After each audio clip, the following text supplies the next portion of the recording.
So, we continue with Arivola's little, very ordinary afternoon or evening, well, early evening, of having figured out some things about the apprehension of a national threat that is about to be executed tonight. And just as she was thinking about some of the more deeper implications of said event, she felt like she was pulled away from reality, which, to be fair, she was. The goddess Kayla pulled Arivola aside due to her excellent deductions and mental ability of being able to figure this stuff out, and wanted to test her a little. Forward came a cleric of heaven, a very hyperactive bard, and a very, very veteran monk. The last of which turns out to be the dance partner of Ariola for this said test. Which is where we continue.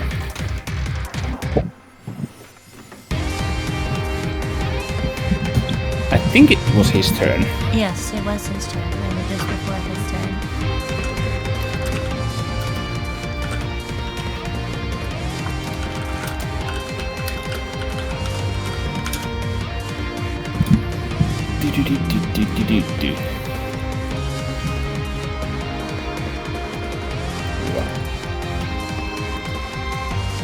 So, we ended with him leaping away from you, actually. With the golden yellow flame still burning on him. Notice it claps his neck a little bit, like, ow! This thing really bites into you.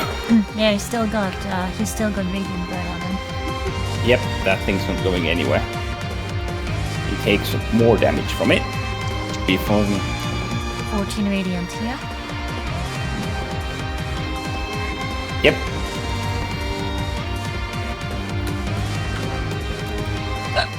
Excuse.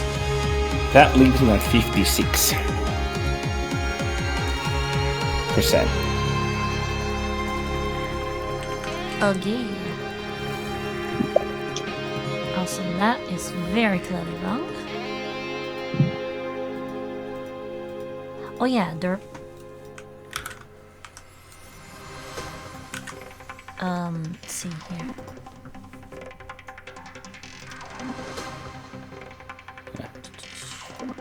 D7.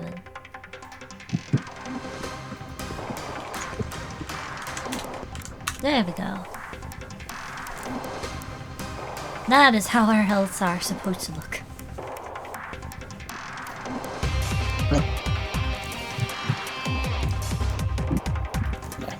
And then he kicks the ground, sending the handle part of the kama and the chain wrapped around his arm upwards. So he's now holding the kama in his right hand.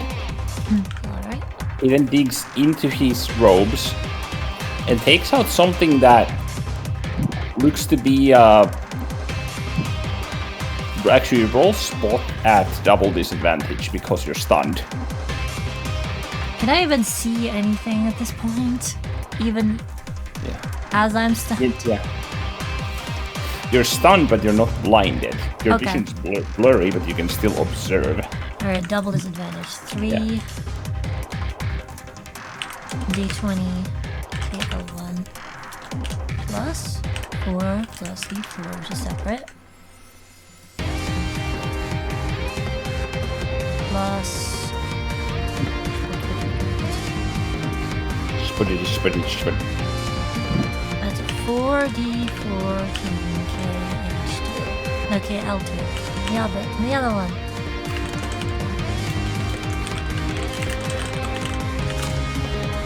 That is still a 26. He seems to be like holding a very small object of some kind in his hand. you can't tell what.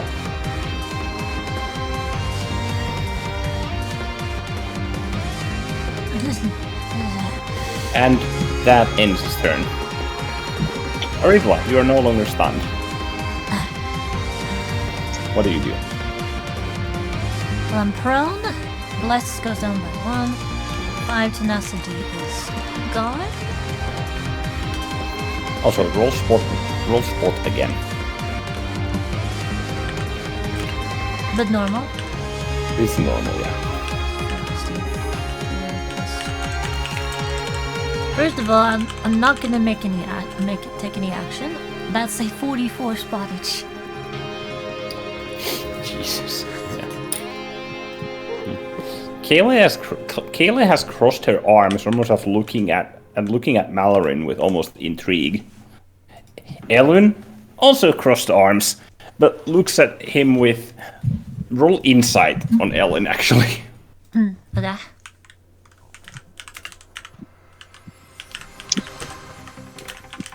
Let's do 4. Insight 22. Wait, I did it wrong. Hold on. Yep, I noticed. 11 plus 4 plus 1d4 plus 2d14. 38. Ellen has a look of disapproval. Because he didn't finish me off, or No, you think this is something else? does that have something to do with what he's planning next? Like he's about to perform some big move on me. Roll conclusion with advantage on that. 2d20 plus 1 plus 4 plus... Conclusion. And...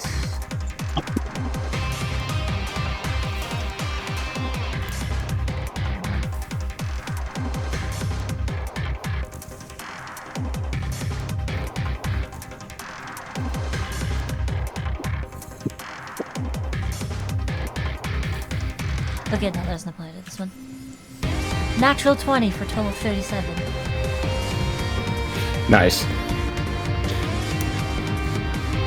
Ellen isn't so much looking at you, but it's like she's looking at Malarin more like, now that you think about it, it's not quite disapproval. But with this context, it's probably something that he's planning on doing, and Ellen doesn't like it. That's more so the feeling you're getting. Almost like there's some sort of disdain, like personal disdain there.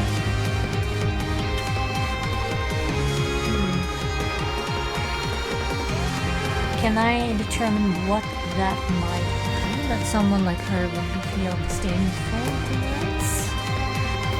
Or is that something that I can only hope to catch before it's too late? You can roll spot on Malarin if you'd like. Yeah, watching him.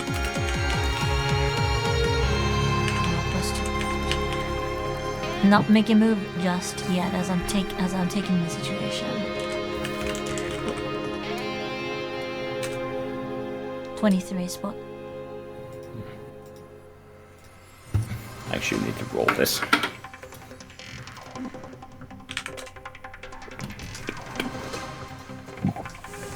Let's see, this would be...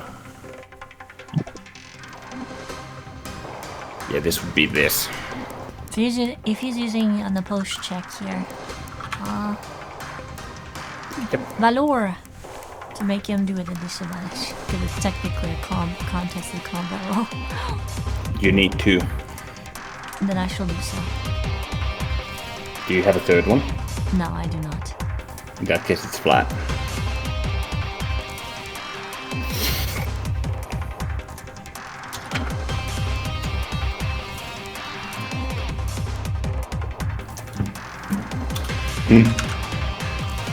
But I've also used an inspiration to roll a d20 again. Look at this. Nice! Nice! Yeah. He's hiding something in his left palm. His pose is like he's swaying, but you observe him, but he looks like he's hiding his left palm from you somehow. Or well, not somehow. You know exactly how, by positioning his body in a way that you never get a clear line of sight at it. Yeah. Sounds like he's making something with that hand, or holding something in it that would be bad for me, potentially.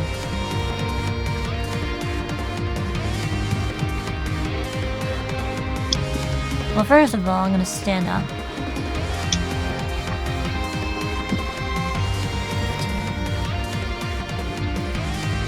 He's still ringing. That was. There's more where that came from.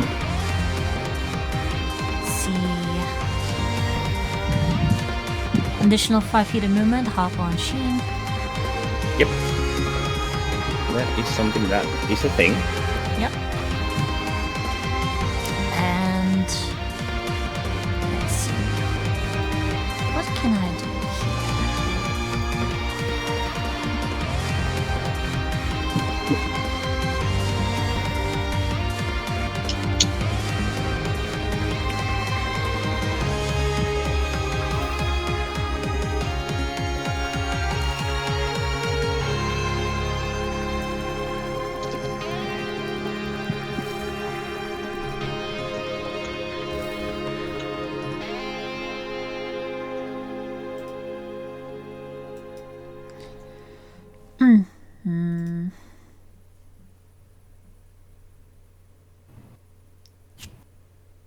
Does it seem focused on disguising whatever it is that he was holding?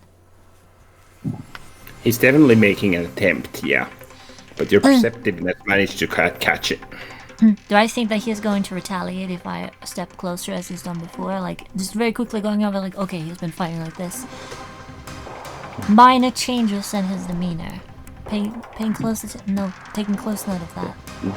Roll conclusion with advantage.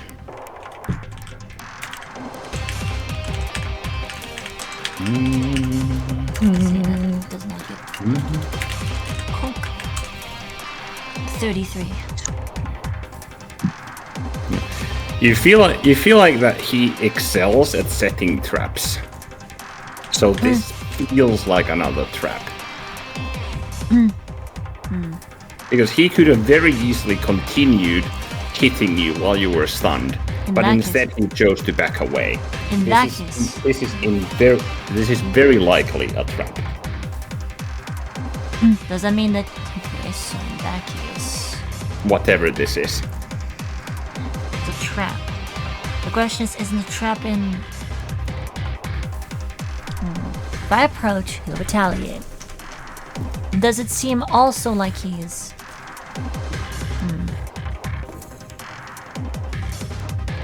Do I think the hand thing is a ploy as well, or does he generally seem to be making a play and trying to not only goad me into approaching, but also punish me for standing back? That's the question. Well, you don't really need a conclusion check for this because this is battle tactics. Yeah. He knows that you excel at close range, and he's also seen that you're not as strong with ranged options, other than what you displayed with Moonbeam and with the crossbow. Which I know is no longer as useful in the form of this. Yes.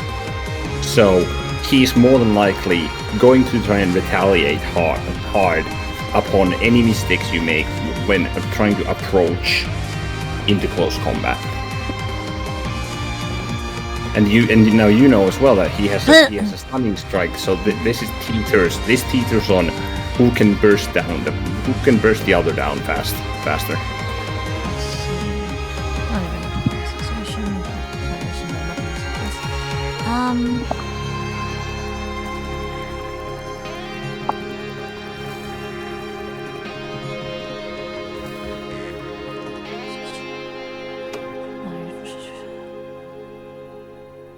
So that's only magical damage.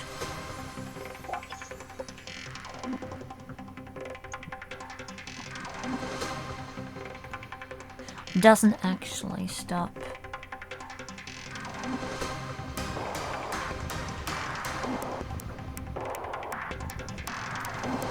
No. Parent Pulse does not help me pulse, unfortunately.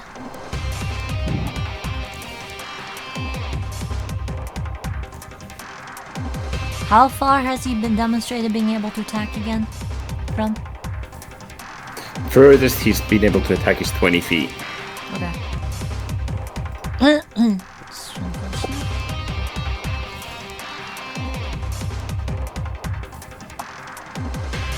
And that was with the comma.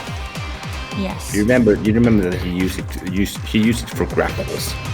That's it. And he's currently wielding the comma as well right now.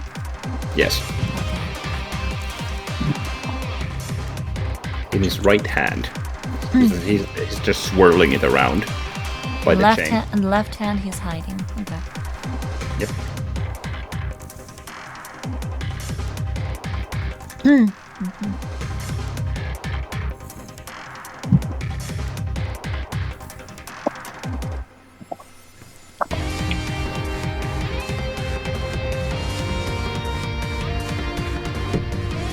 Let's see.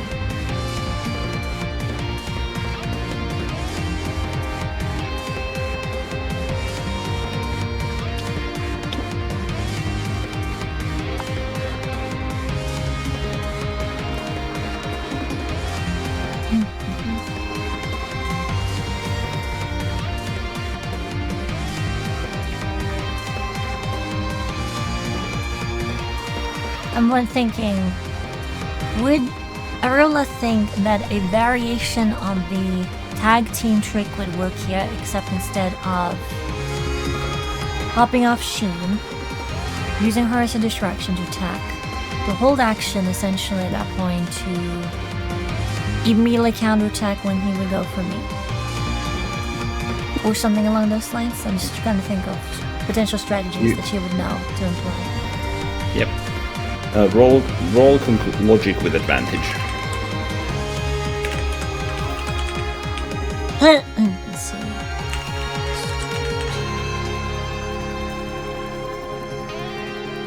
Actually double advantage because this is him and it's you. 40, 14, KH2, 3. And... Oh!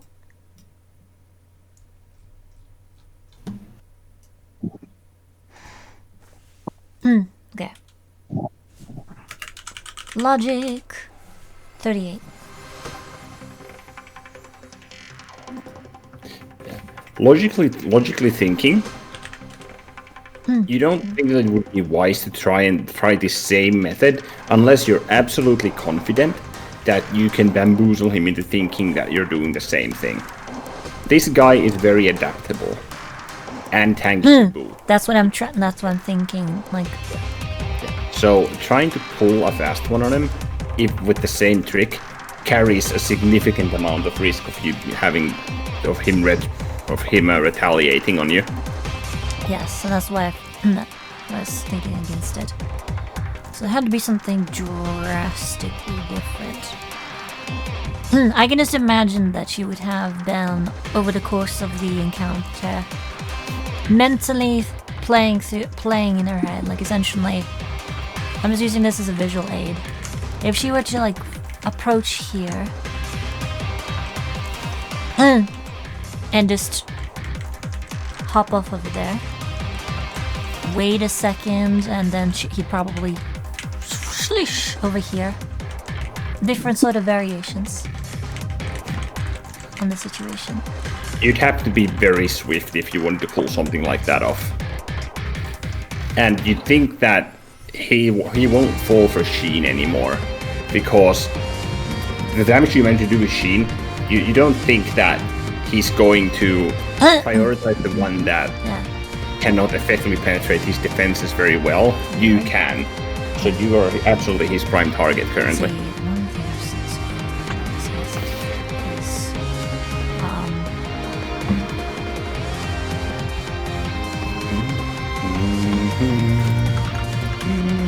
Oh, there's something I haven't tried technically speaking. Could I potentially use Sheena's wings? What if she took to the air and tried to dive bomb him, and then Arevalo would just try and attack him where he is dodging to? I think that could work. Do you think he'd still focus on you? Yes. So you effectively need a heavy displacement effect to rattle him. Yes. Would he let himself get squashed by Shin? Or does he have the capability of responding to that whilst also focusing on me?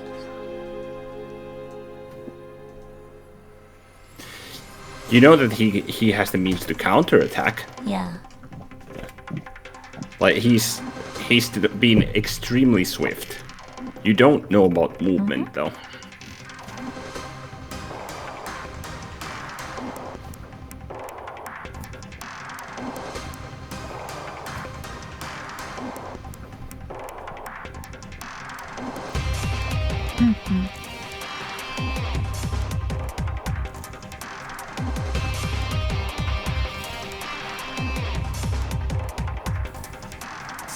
You know that you displaced him once before with Sheen.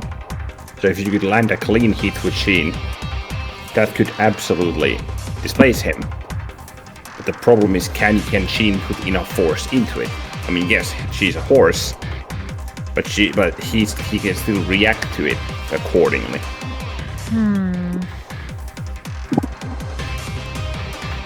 Yes, he can.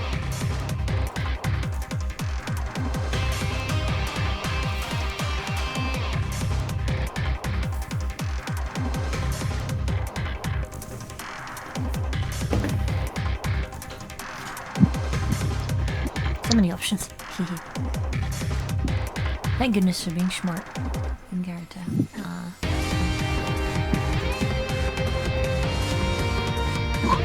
Yeah, Mallory was like, yeah, fuck this woman. I'm not going close combat with her.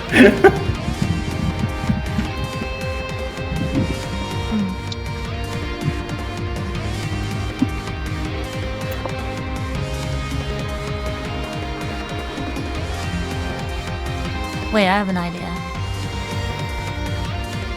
Potentially. What's your plan?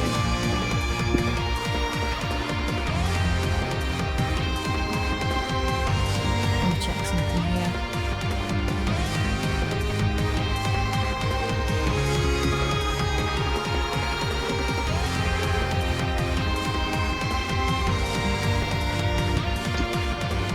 I have an interesting idea, which is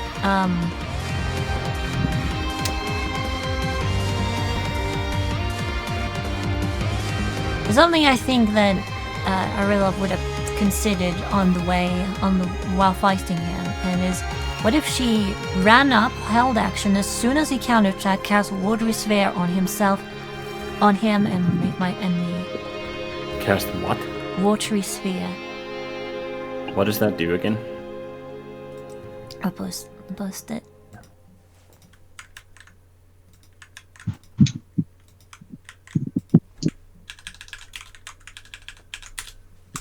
This.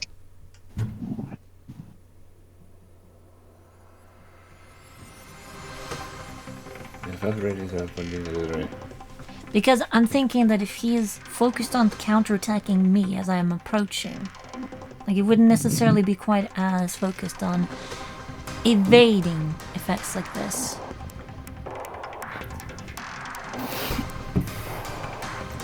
Only problem is it's a strength save. but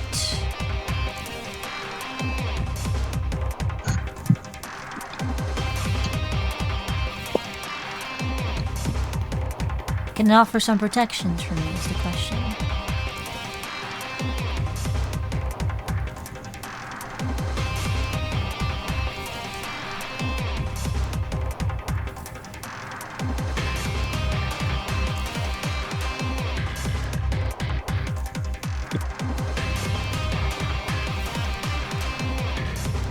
Well, you think if you can cast it effectively at the moment that he, the moment that like whatever he's going to do or attempts to do, you think that would delay his reactions a little bit, so there is a chance of it succeeding. Because what I'm thinking is that I would hold the casting, start casting spell, and dash in, and depending on how far I get, I might cast it on myself, which would restrain me, but I can then continue to move it and try and ram into him. Meanwhile, Sheen is going to try and knock him down from a different direction. That's what I'm thinking. Okay. So Earl starts muttering a spell under her breath. She rides in on Sheen, and then she gets over here. She's gonna hop off. This is the best I've got right now. And Sheen's just going to just... As Sheen gets there, Yep. I need you to make a dexterity saving throw. Casting Water Sphere on myself. That was the trigger. No. That was the trigger. Yep. And you coming within a certain range was his trigger. Okay. Which was here? Nope, because Sheen was here. Okay.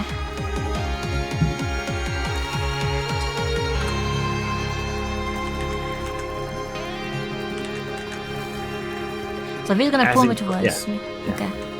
As he flings what looks to be something akin to a coin or a small round etched object towards you and Sheen. Okay, interesting.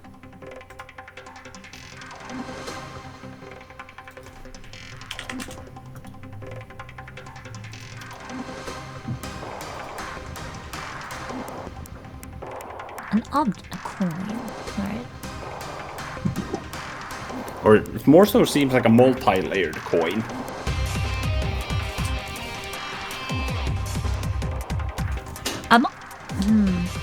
Ironically enough, it looks like a hamburger. Interesting. In the lack of a better word. I don't know that it's going to necessarily that my water sphere can stop it necessarily. I don't think. You don't know. I don't indeed. So I would try. See here.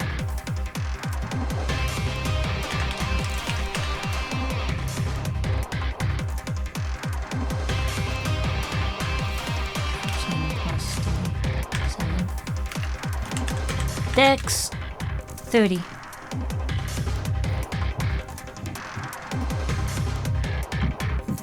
To try and avoid that there.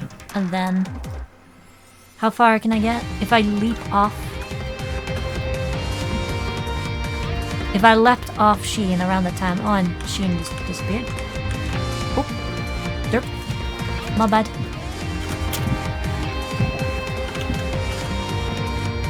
Like if she started moving and I leapt up, how did I manage to avoid the coin as I leapt off Sheen?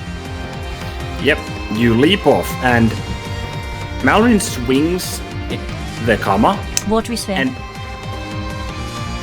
all right, at that moment, it's a strength save, right? Yes, and the question is how far was I able to get by that time that he started doing that? Well, like 5 feet forward, since you propelled yourself forward, right? Yes. And actually, is he trying to... Does it seem like he's trying to wrap the comma around me? No. roll spot. Okay. Kisarigama. 19 spot. You're not sure as you're focusing on the casting, but you think he's trying to hit the coin. He's trying to hit the coin. Okay. Yeah.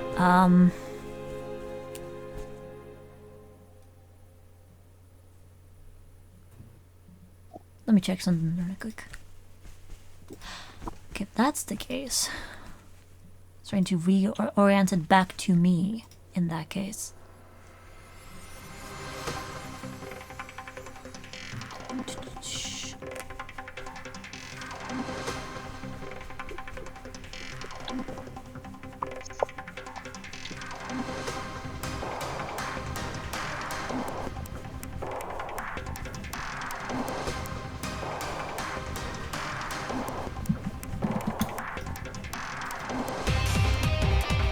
I'm thinking, because there's nothing saying about that it can be used on objects. However, one might imagine that it could, based on the fact that, you know, it stops whatever people are holding there too from just going,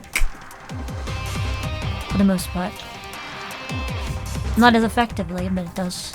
You conjure up I mean, technically you could, like, well, reorient it, but the problem is, can you? Because the held action was, like, in front of you, right? I think I can pick whichever, but essentially it would be either on me or on him, depending on how close I am. Because it's a 5 foot radius.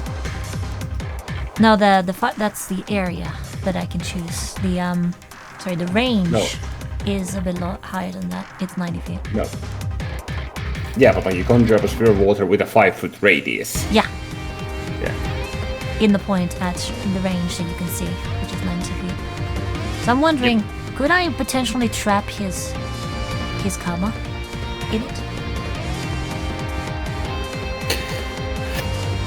Do I think you'd have to land it to the very edge. Roll initiative. Okay.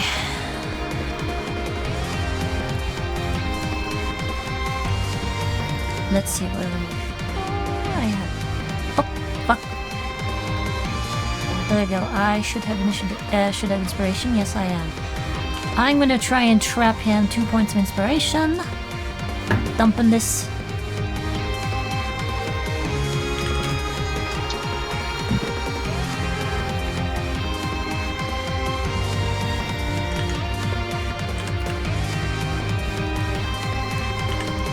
Which then makes this 36.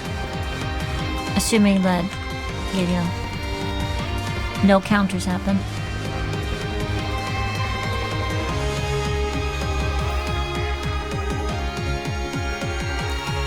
Let's see, so that's an F20, right? Yes. You go first, Rebecca, I'm gonna roll this anyway. Ooh. Total is higher. But I'm a nat 20. But you have a nat 20.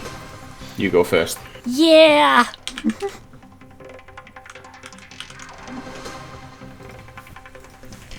So I'm gonna try and trap his karma to kind of disarm him for a moment. So effectively try to stop the blade from hitting the like the round object thingamabob. Yes, and stop it for as long as possible so he can't readily reorient it to attack me.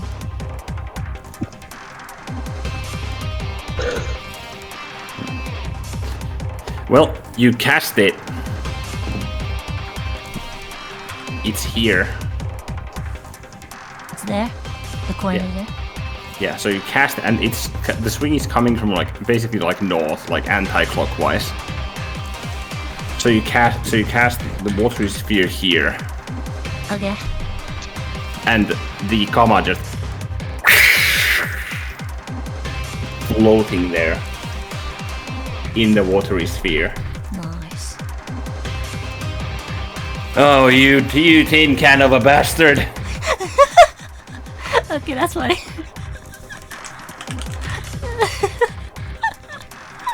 as the coin just falls to the ground. Ding, ding, ding, ding, ding, ding, ding.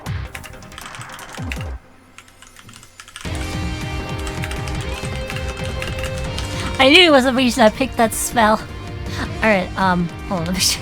That's my standard action.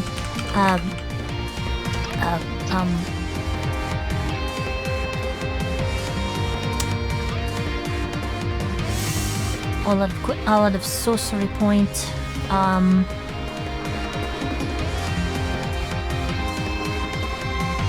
have?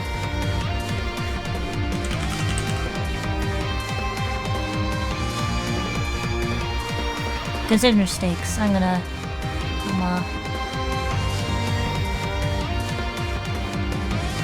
quickly chug a potion of superior super healing. Alright, that's your bonus action. 84%. Wait, do I think 84 plus 8? Oh. I don't really have any other bonus action either, do I? So that's what we'll have to do. 84 plus 8.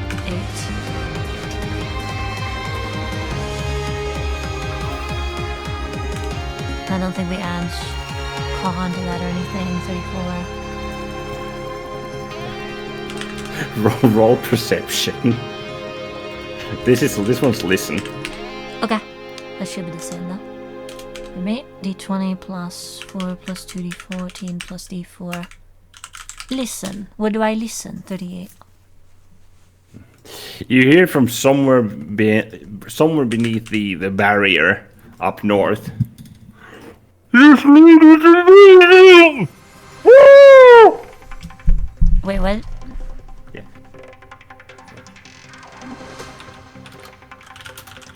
I have no idea. I'm guessing it's the bard. You think you heard that? This lady's amazing. Woo. Okay, that's cute. That's cute. I like it for 34. Just to top the edge of a little bit.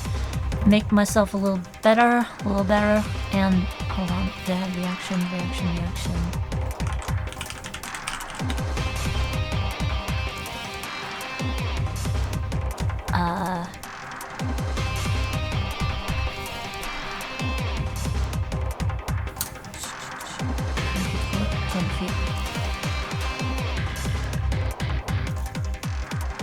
Oh, I can use Shiny Shield of Radiance. Sure.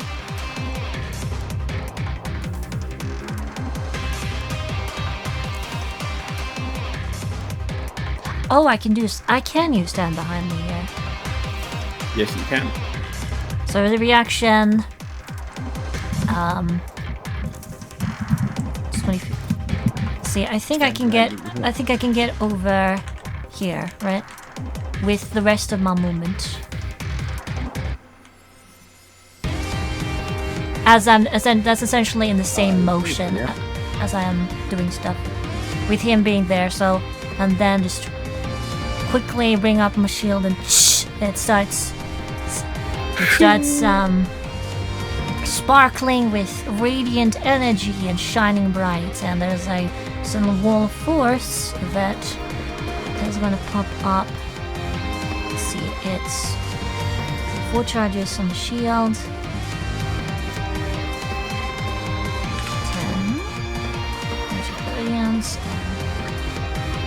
20 feet width, 20 foot wide width, and 20 foot height.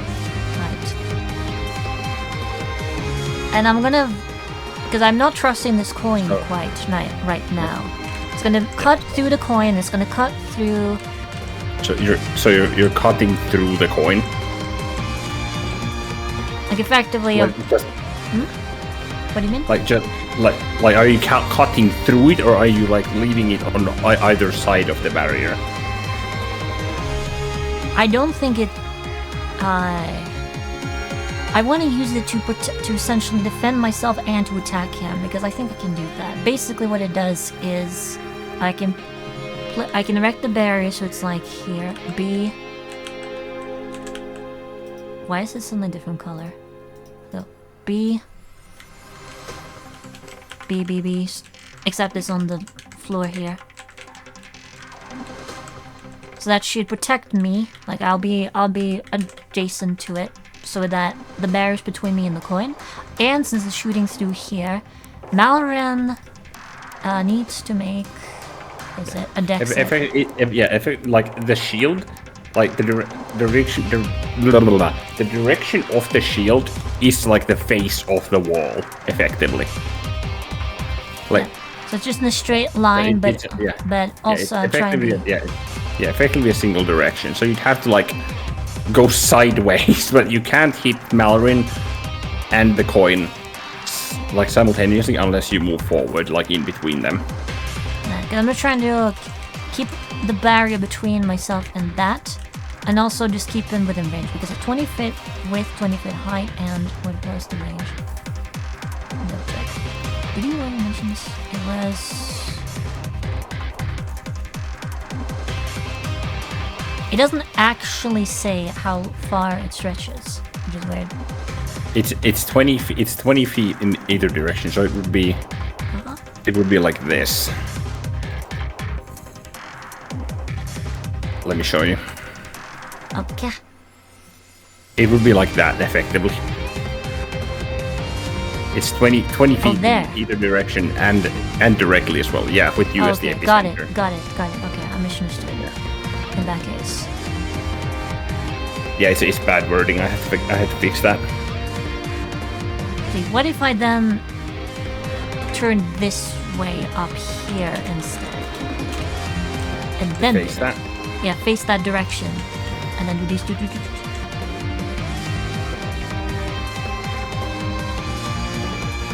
That case it would be like...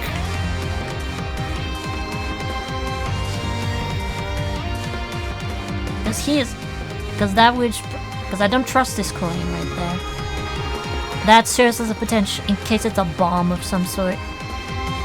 It's gonna cut it off there. And...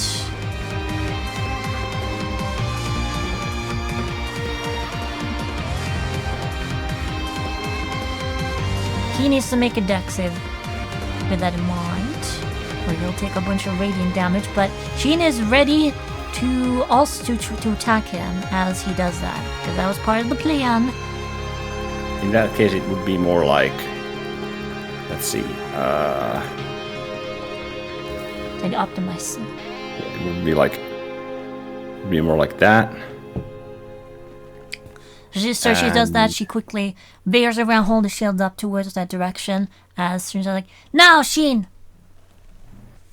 Yeah, so it would be like... fuck. Let's see.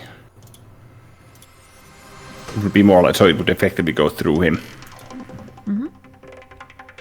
He has to make a dex save as Sheen goes up, raised up, and is gonna try and kick him down into it. Like that. I like the roller stomp. Yeah. Let's see, but Sheen's on the other side of it now. Oh, she is. Actually no, because it goes like... Yeah. It goes through north of him, effectively. Yeah. And that's why I wanted her to be there so she could stomp him as he tries to move away. Roll a shove. Yeah. Okay. But before that... Yes. What's Sheen's AC? Her AC is 18. So now he's doing that. Okay. So he gets to attack first. With Attack of opportunity, baby. interesting. What? He's done this before. Hurry. That's true.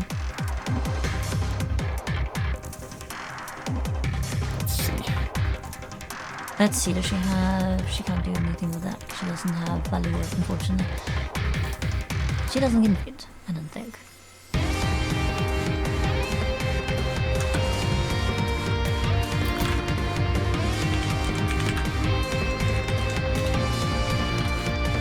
Ow. That hits. Have Sheen roll a Constitution saving throw. Got it. Not that I think it's gonna work. Oh, no. Sure. What the shots?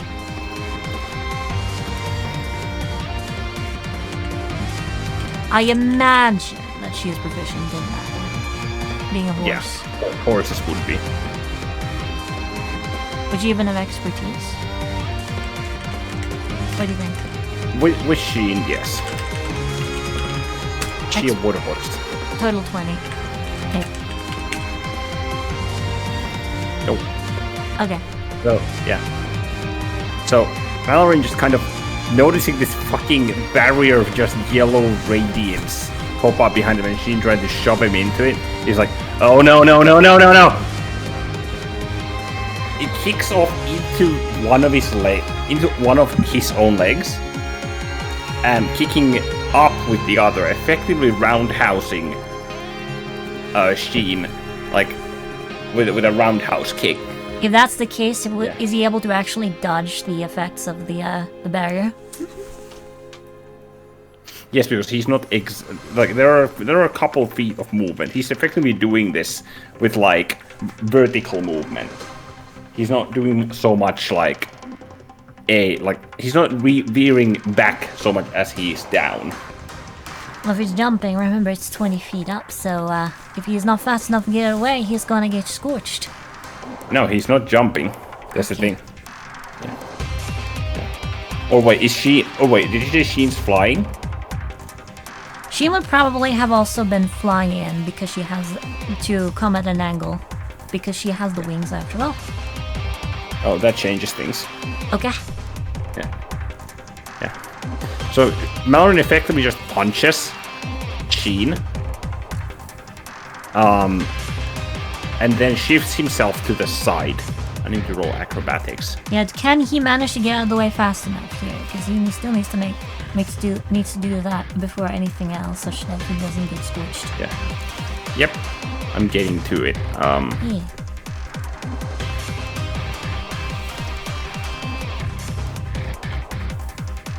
Let's see. Yeah, this would be a dexterity save. Yep. Which technically a disadvantage because Sheen's a distraction. Yep.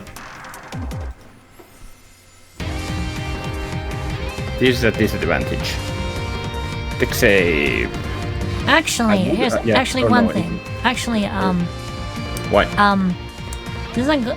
Wait, no, never mind. Carry on, sir. Let's see. Well, actually, this would be acrobatics. Wait. Well, it's a dex save as per the thing.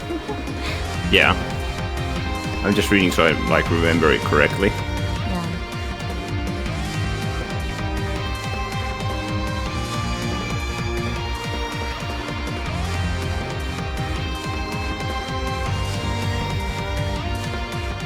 Oh yeah, true.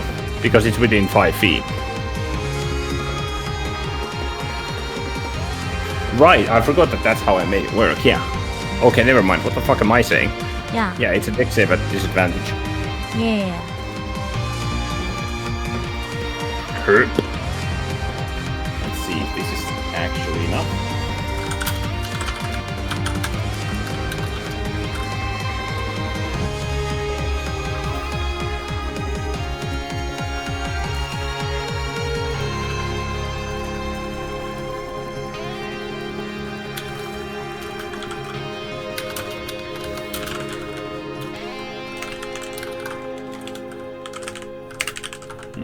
There we go.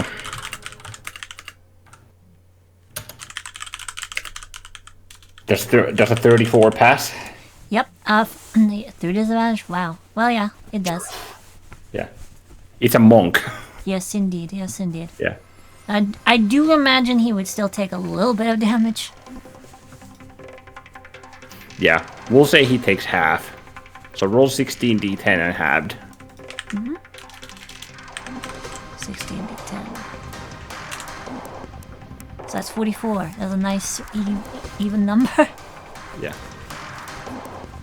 So with that, it's she just kind of like falls to the ground, twitching. As Mallory's you just see the Mallory go, ah! As he kind of just stumbles past Sheen. Here. Ah, Jesus, that Oh, dear Mary. Oh. That stung.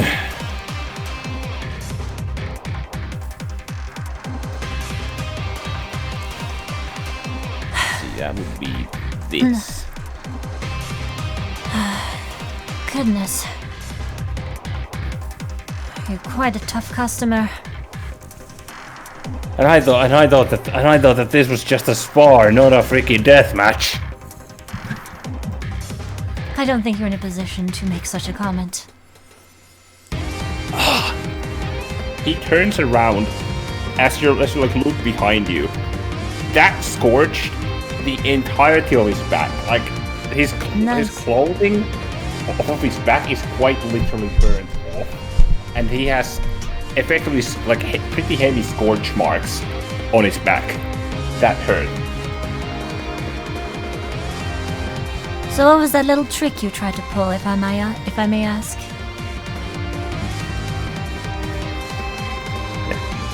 He would then. Are you still looking at him? Yes, but I'm also keeping side-eyed on the command, making sure it's secured and whatnot as I'm looking at him. Yeah, because he would have actually dropped it there. Yeah. You notice him giving you a wink and putting a finger on his lips at that comment. Finger on the slip. Can I roll insight? Go for it.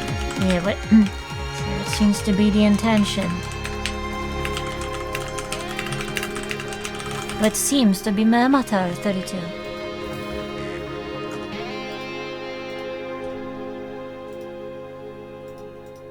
Alright.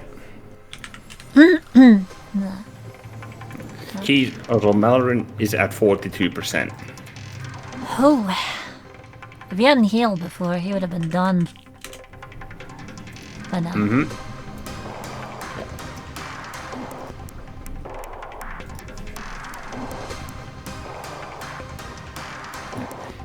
Yeah. That wink seemed a little cheeky. Uh-huh. Yeah. Cheeky. And yeah, roll logic and conclusion. Okay. 3 plus 14 logic. 23 logic and 4 conclusion. 28.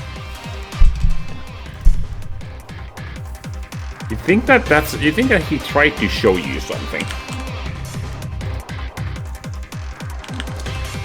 Like if I had been hit by the coin, he would have demonstrated something? Yes. As for what and in what way? Well, considering this guy's called the Knuckle Speaker, you think there's only one way. Out of character, I'm like, you get hit by this, and I'll show you exactly who and what I am. Retain your sanity is not a guarantee, though. Yep, you'll lose 12 points of your sanity score. Well, yeah. Still, though, in the context of this fight, and based on the reaction of his compatriots, probably the best I wasn't hit by it. Plus, I also got to... So. What? You think that that's the case, yeah. But yeah, that's Sheen who's down, that's me. I've temporarily disarmed him. I've got the watery sphere on now. And that ends my turn. Alright. And I believe... how long did stand behind me last, actually? I forget. Stand behind me... Start of next turn. Okay, so it's still there.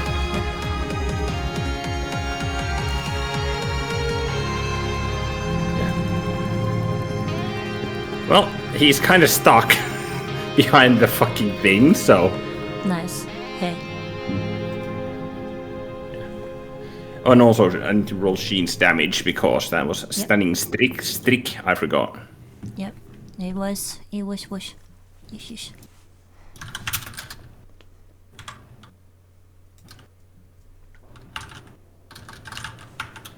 No. Sheen takes 18 points of bludgeoning damage. Halved, I take 9 of that. Yep, and Sheen takes 9.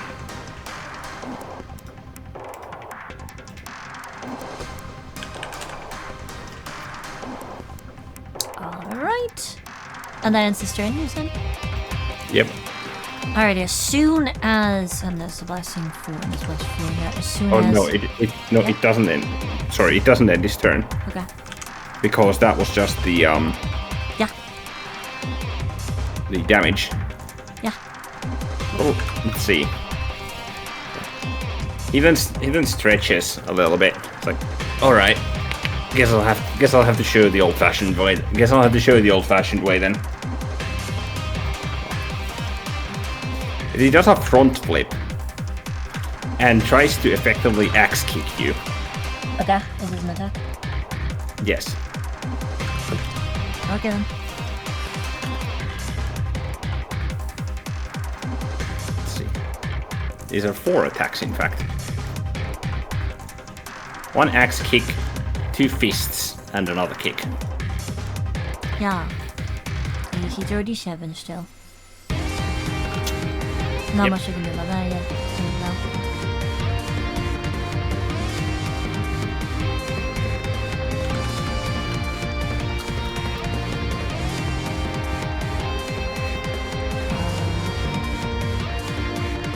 All of those hit.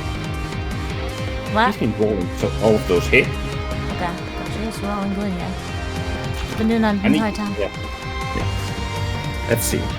Yep, he has. Roll a Constitution saving throw. Okay.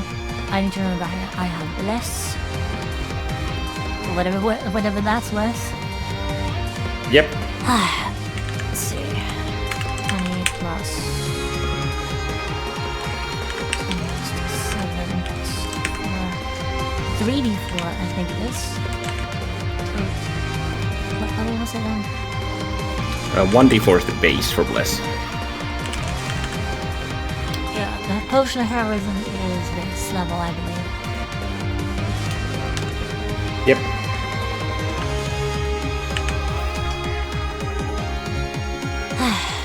Oh yeah, 4. Plus 4. It's D14 status. Con save! Yay! 26. Not gonna be enough, is it? Not quite. Here we go again. I can't roll for crap. Yeah, you are stunned. Yep, I don't think I've succeeded one con save. No, I don't think so. As any character except like once.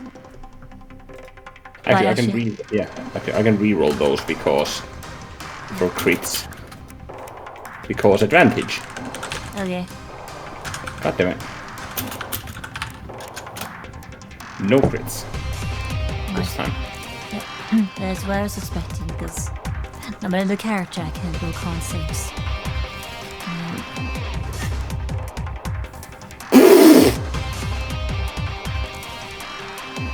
Lay it on me. I wasn't expecting to live this long.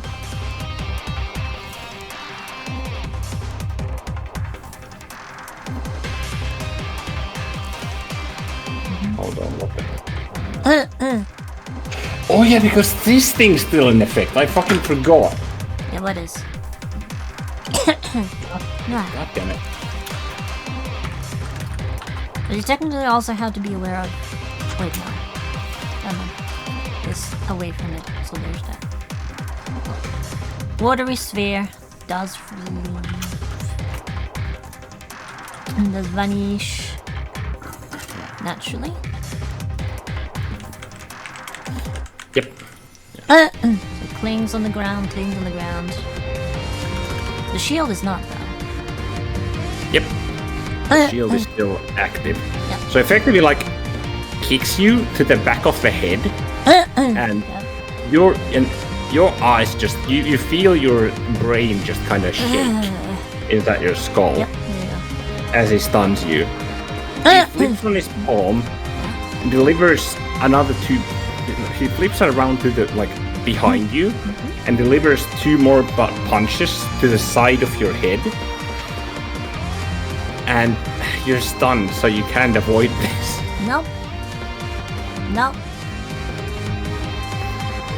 He kicks you, effectively from above, he jumps and he kicks you on the coin. That would have to go through the barrier. Yep. And since, I think the barrier deals. Did it deal damage actually? Not to See. me. Not to me. No, I mean in general. No. Okay, yeah, but he doesn't know that. Yeah, he doesn't know that because. Nope. First time I see me do it. Yep. It's like. Ah! Yeah. As you fall prone, and the shield hits the coin, you kind of just go around. Yeah. Yeah. Yeah. Let's see. There. Yeah. Yeah, you kind of just go around.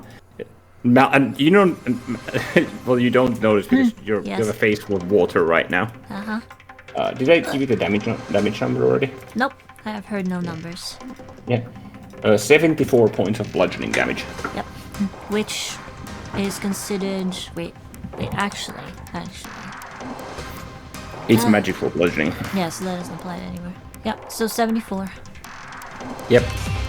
As I don't have any degree of resistance to that. Nope. After this, definitely gonna consider investing in some. Yep. Might be healthy. So yeah, that's it.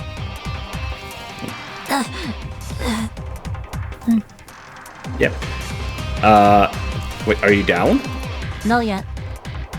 Nope, I'm Okay. up. I'm up, except I'm down on the ground. Yep. Okay, your turn.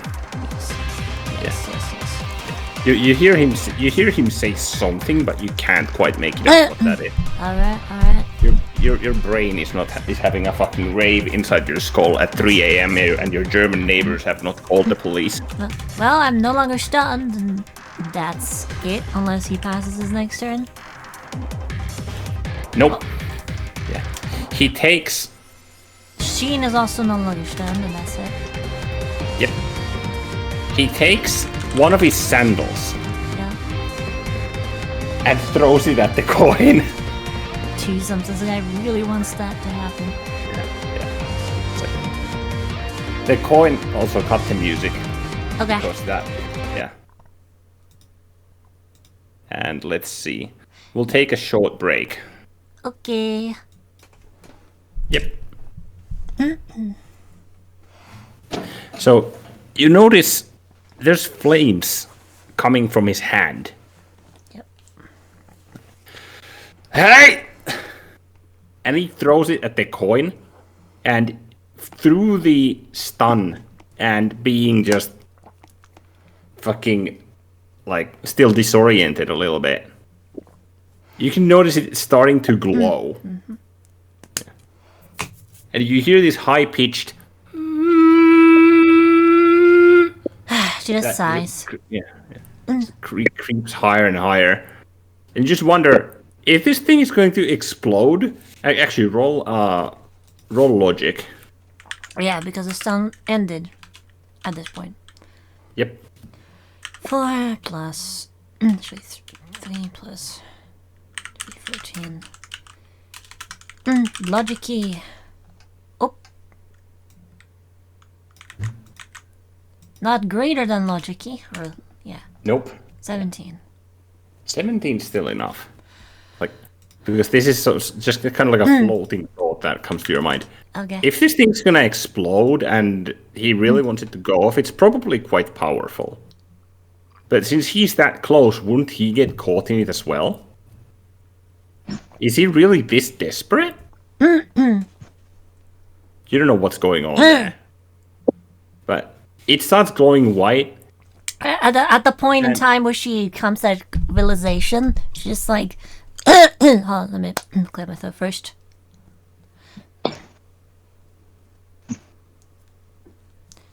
Are you planning to take us both down? Yeah. You kind of just like from the ground, you look at it, and look at him. Huh? You notice that he's excited, like almost laughing. Yeah. And before that, you notice this blue just wave of intense blue flame bursts out from it, but it never reaches you. All right. Next track. This is what. Can you put it in lad play? Sure. This one. Thank you. I'll let you know when it is ready. Yep.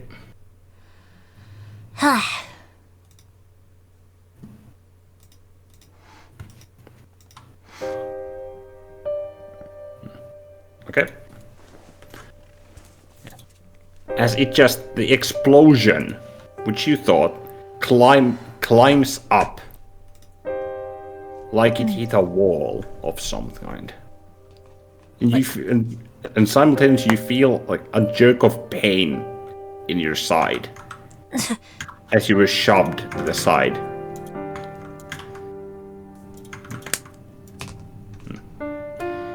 You notice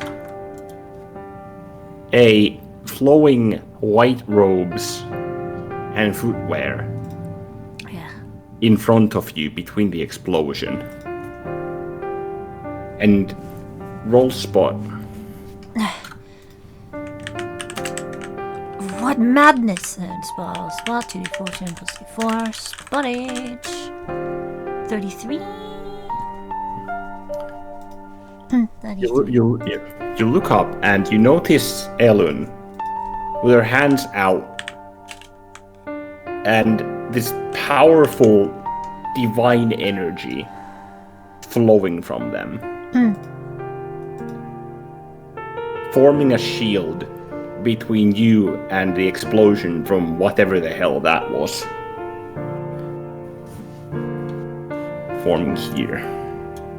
As this is happening, I'm gonna quickly take a note of Elun's demeanor and then turn to glare at Narin. So let's see. Insight plus 4 plus 2d14 plus d4. Insight 14. 31. Insight on Elun.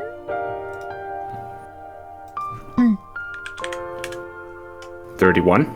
Yeah. What is she feeling? What is the expression on her face, her demeanor? Yeah.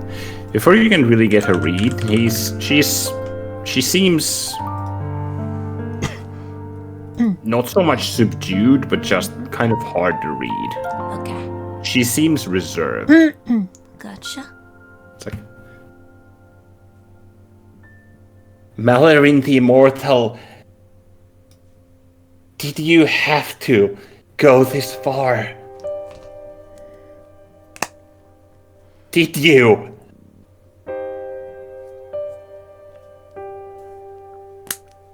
And you notice she's looking smack directly at Malarin, who remains silent. I'm also gonna take a look at what his demeanor is, so she just kind of narrows her eyes in his direction. What is his demeanor? Because this is still a very confusing situation. She's taking stock of everything the best she can. So, different fortune. Also, this is the appropriate time to ask. Because when I built a Rivola, I built her legally, using only features that she would get at certain points. It would make sense for her to be observant. Will you let me have that? Mm-hmm. Yes. Made me 15. So, am I 15? Yes. 30.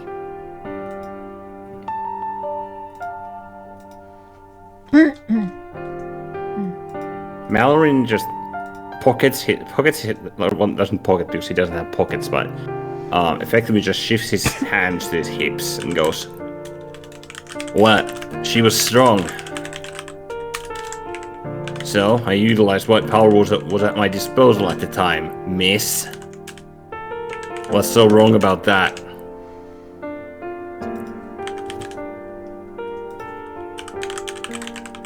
You know how I feel about these things, Mallorin. With your power, you could have easily just taken her out much earlier than you already did.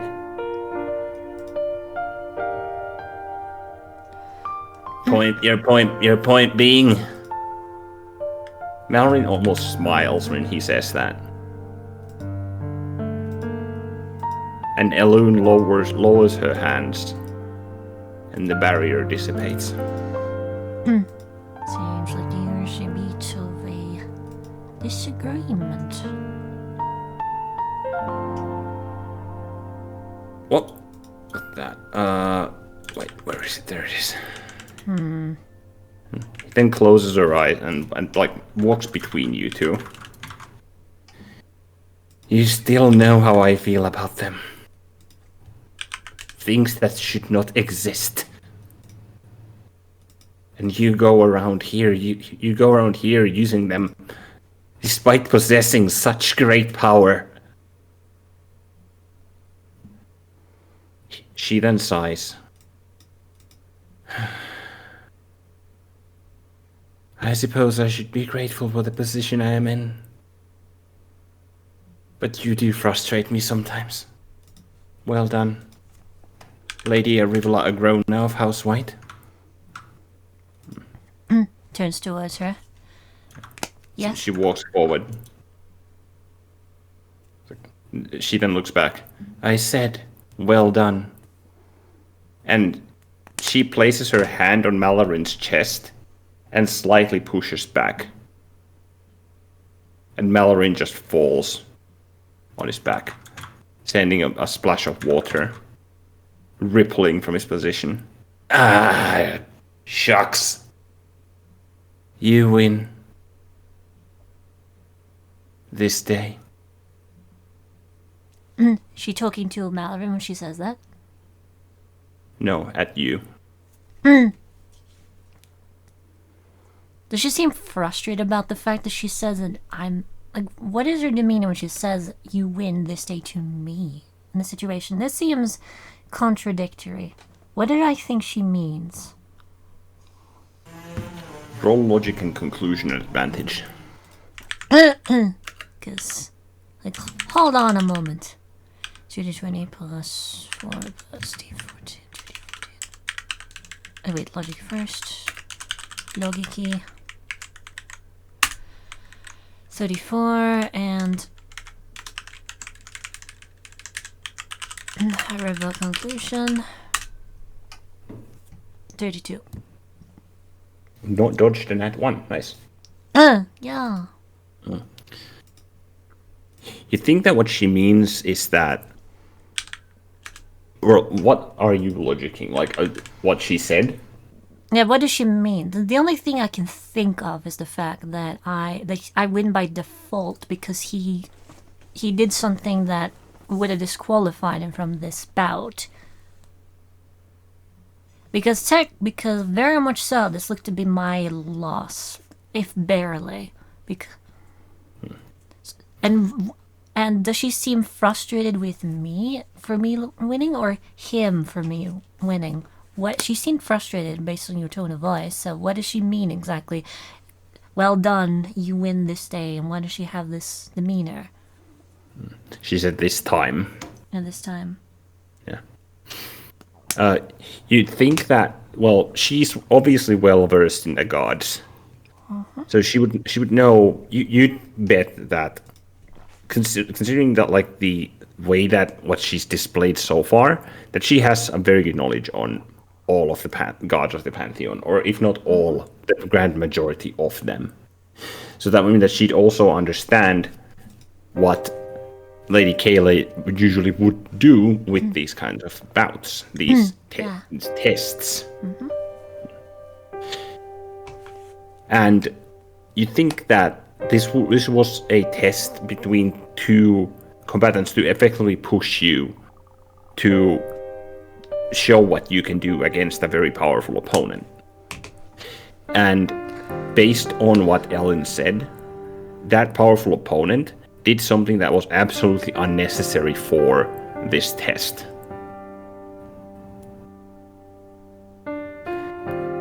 Which means that he basically broke the rules and the idea behind the test. Hence saying, you win. You withstood as long as you could. Yeah, that's what I thought as well. Like, he disqualified himself. Because he could have beat me fair and square, but he wanted to do something, make a point, something that she found distasteful. Yes. But as for how she looks and sounds... Yeah. She sounds apprehensive almost. It's not just... You think there might be something more there. She then walks past you. My seeming victory aside, I found these circumstances rather curious. There are a number of things that have happened recently, which I do not quite yet understand. This is but one of them. Ellen turns to you. What might you be referring to, Arivla Grona? She kind of cocks a hand towards Malrin, who's unconscious, right? No, he's up there. He's just smiling and laughing to himself. For one, the circumstances that would lead the lot of you to travel with one such as he, and to be brought here before the Mother Paladin, no less. He is not exactly the typical guest to this sort of space, is he? Elun gives a smile at that. No, he's not. How did the lot of you meet, and why are you in this band you call the Wondermenders?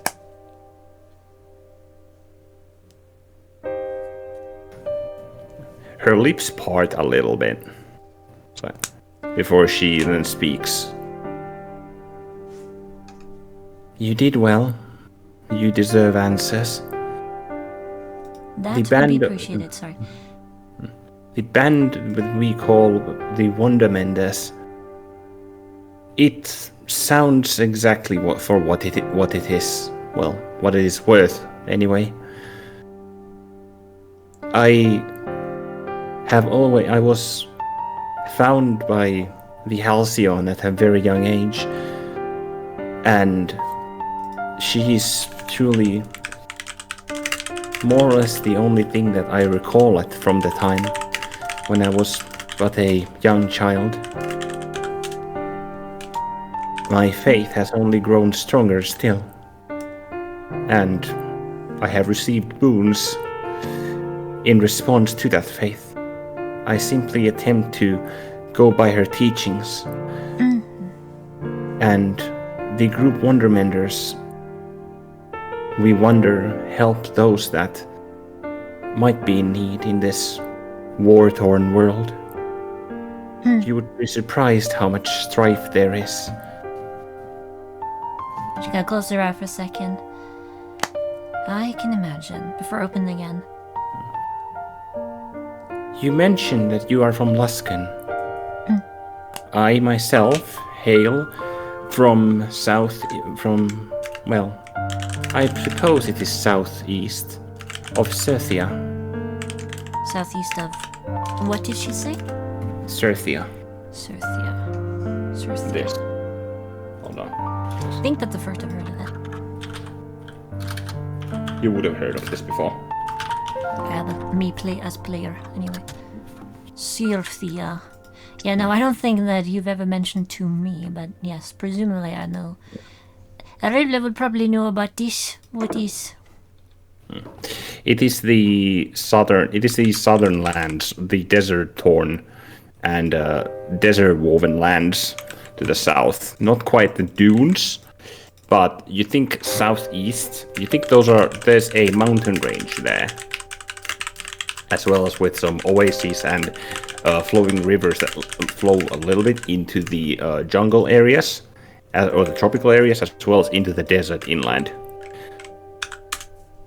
There are a fair bit of settlements there. You know, there are water genasi settlements there, for example.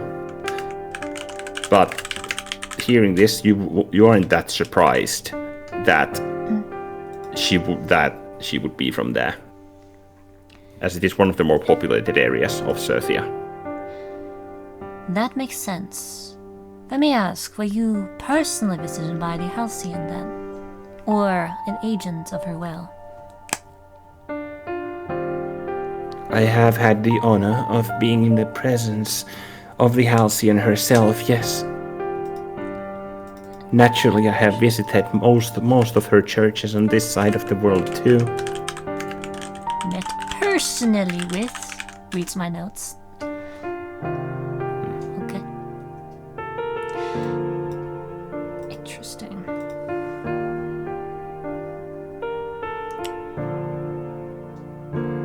As for him, she points at Mallorin. I believe it is the teachings and beliefs of Kaelists, as well as Lady Kaylee herself, that it is not that what one is, but if they can redeem themselves from their own fate, if they can show that they can do better, that they can be granted an audience with the Mother Paladin herself. One of her domains is salvation, after all. But the way you speak, it is as if though he is your charge, someone who you are charged with redeeming. Then I wouldn't say that much. I am simply someone who can help him find his own way, as you saw just now.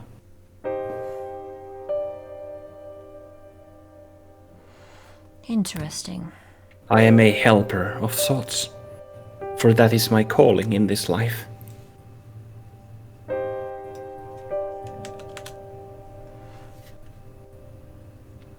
How long have you been traveling together then, the three of you? She looks to the side a little bit.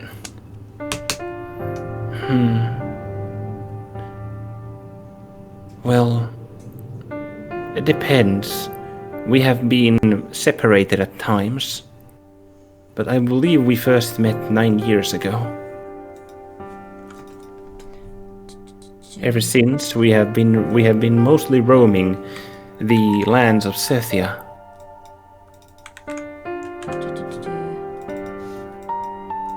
Let me just fix my notes briefly. Indeed, there are no reminders.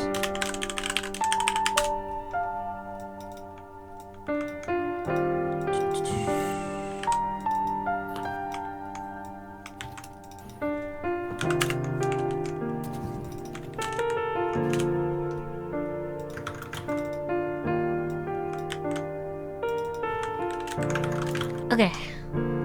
Wait. Breaks will be good here. So it doesn't really There. Like a bad crossword. Alright, there we go. She said that they've been traveling for 9 years, give or take. Okay. Yes.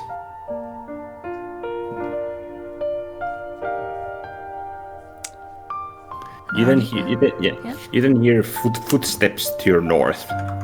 It's like, and there's a starry-eyed bard looking at you.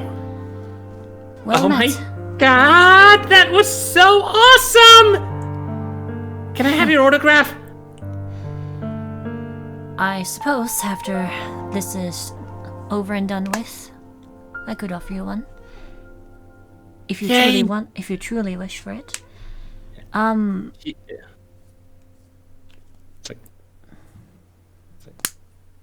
Just kind of gives her a small smile, and this, if we're just turning between the two of them. I did have one more question. Returning to the topic of Mallorin over there, what was it that he was trying to do exactly? I gathered that he was attempting to release a very powerful form of magic. From the looks of things, it would have almost definitely dealt me a powerful blow, as well as himself. But it seems as though you held particular disdain towards his recent actions with this strange coin of his. It feels as though it is something more than simply excessive force. You notice her expression drop a little bit as you say that. She looks sad. That is no coin. That is no coin. Oh? That is a battery. An arcane battery, to be precise. Are you aware of advanced artifice? I have some notion of how they operate, yes. I would not call myself a specialist, however. There is a difference between the two, artifice and advanced artifice.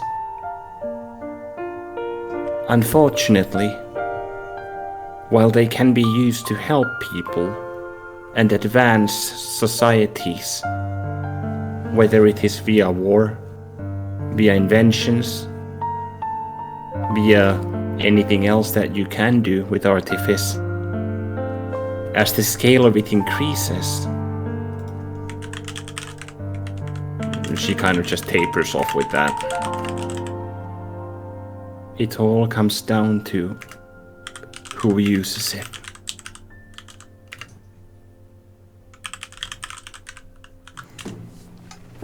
Roll insight. Yes. 4 plus 14 insight. And I'm actually also going to just keep a very straight, neutral expression at this.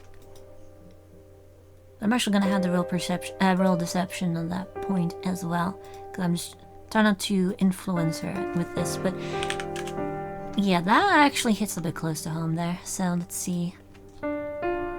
Deception.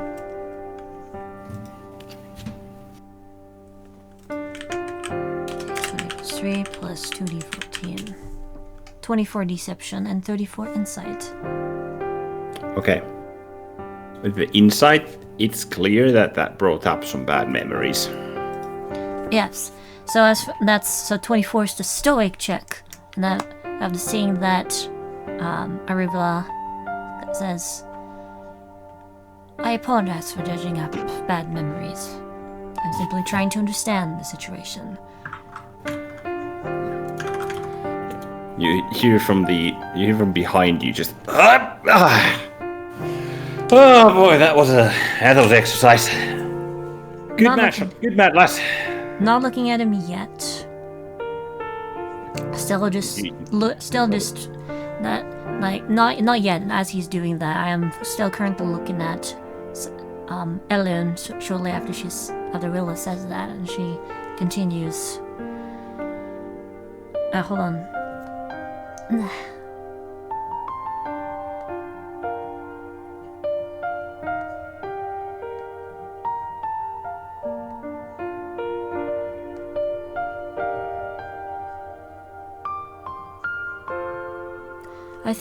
I believe I understand what you mean. Power is not inherently wicked, it's merely the application of it. However, with that being said, Then she turns towards Malloran, who is still all grins and whatnot.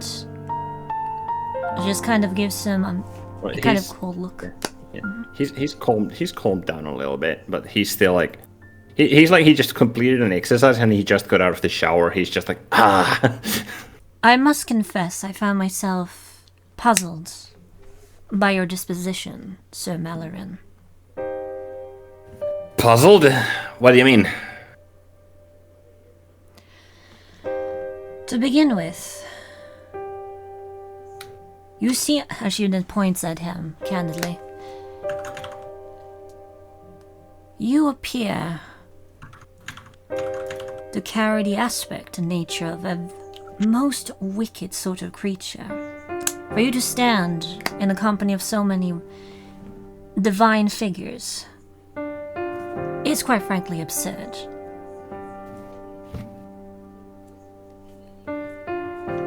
Yeah, I've heard that story before.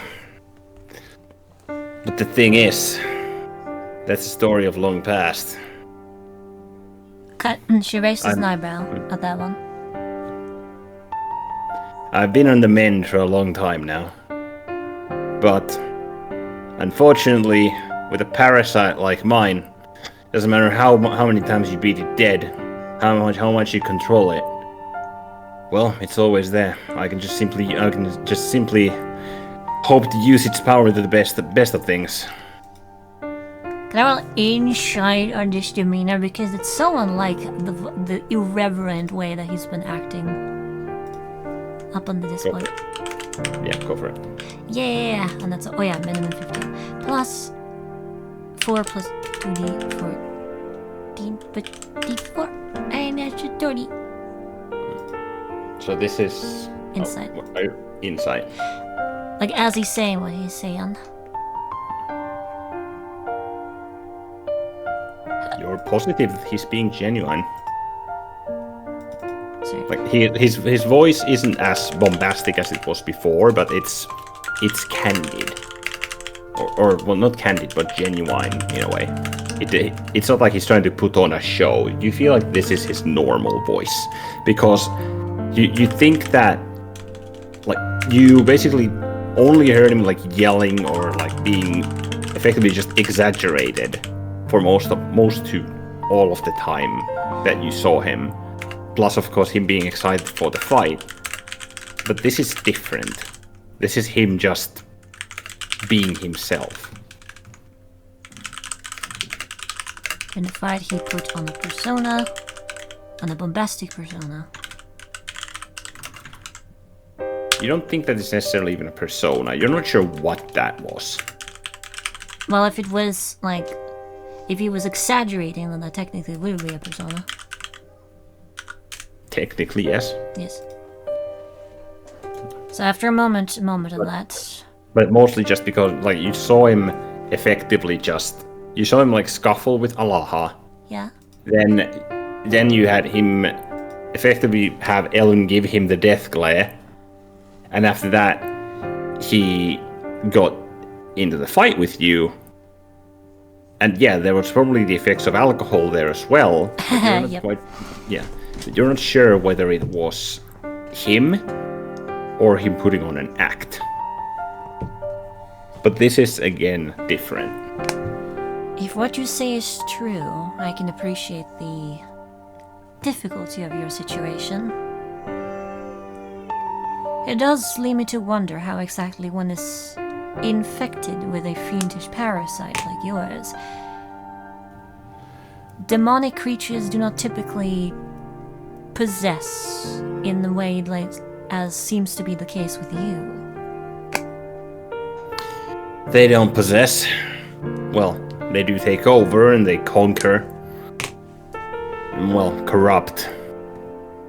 Yet. In my case, it was corruption. I just beat the clock. So you're saying that you were able to overcome its corruption to the degree that you have established a symbiotic relationship with it? Something akin to that nature. More like a blemish. You know how you shine that armor? It always shines. You want it to be perfectly white, you know, all clean and whatnot. But sometimes there's just a little scratch or a small blemish, or the sun hits it wrong, for example. Or hell, someone spills their barley tea on it, and then you have to scrub it all over again. You kind of do strike me as that kind of perfectionist. Well, imagine that blemish is there, but it never leaves. So, the only option is either remove yourself so that the effect is completely removed, or try to overcome and adapt to it.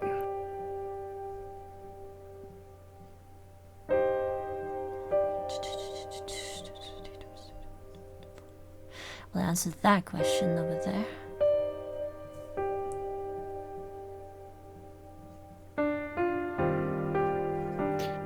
And frankly, that is one of the reasons why I'm following Lady Alune here as well.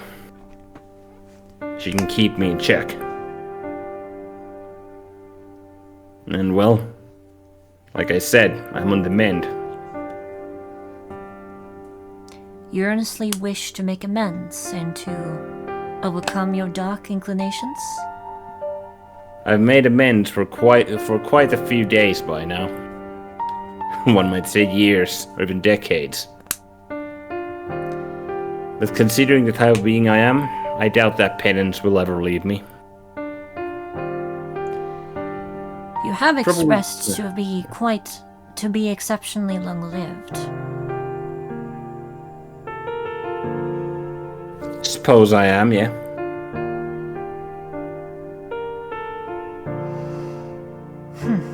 She kind of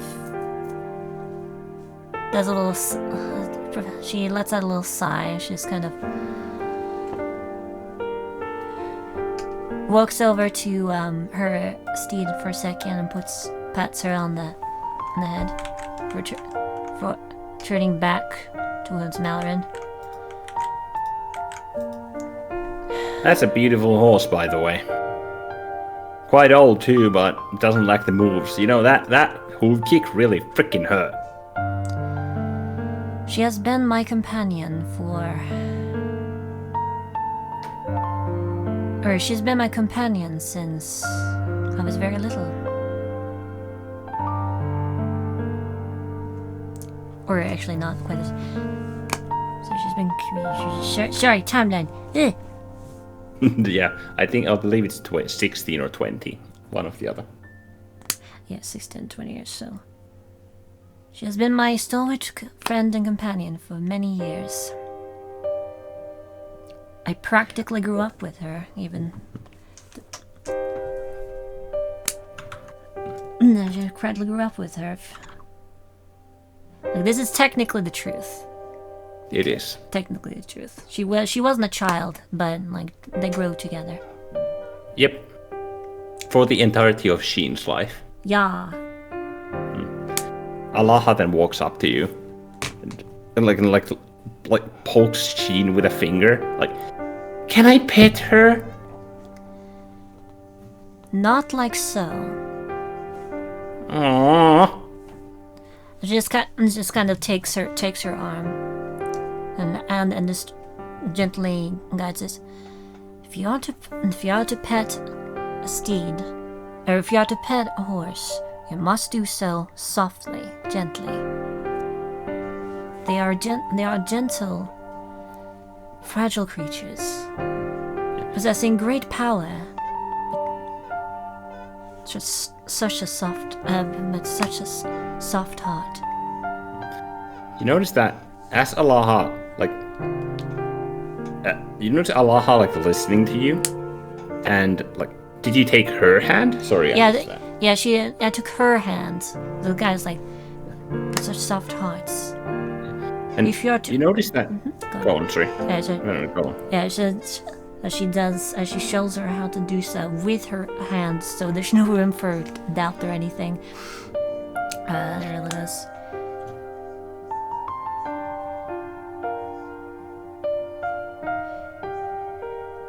If you stroke them too harshly, such as more like a strike, you run the risk of hurting them. I would never. I would never. And you notice that as you can take her hand and guide it, you notice that she picks it up really quickly. She does it just firm enough, but doesn't like strike Sheen. Like she does it in like a wave motion, really gently. Roll conclusion actually. Okay. 4 plus 2d 14. Okay. 29. Yeah. Alaha is really, really, really good with animals.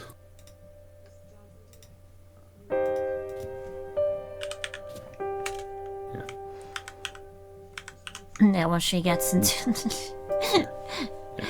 get in the groove of things. Yeah, she's really good at handling, or she picks them up really quickly. Yeah. Like picks up on how effectively you handle them. Very good. She's so firm but powerful. Just like her mistress. Thank you very much. We have both been molded in quite the forge of war. Nevertheless, I endeavor to give her the most comfortable life that I can afford, despite our profession. Yeah. For she is most precious to me. Yeah. That's kind of why I became a bard myself. You know, war and all the nasties, or natural disasters or whatnot. I want to record it all. I want to help people and soothe them. Make them feel like it's gonna be okay again, you know? As any good bard would. Yeah. So that's why I'm traveling with these two numbnuts here. Points at Mallory and Ellen. Why do I not see her in my notes now for sudden? Because you wrote them all into a single book. Even so, I should have had her in my notes, but well, whatever. I'll just because I neglected to make her a character entry, so I'll do that now. So, say member of Wondermenders, or excuse me, Merpeter Wogshniffer. Nice, well done. Member of Wondermenders, a bard, seeking to spread smiles and comfort to those in need.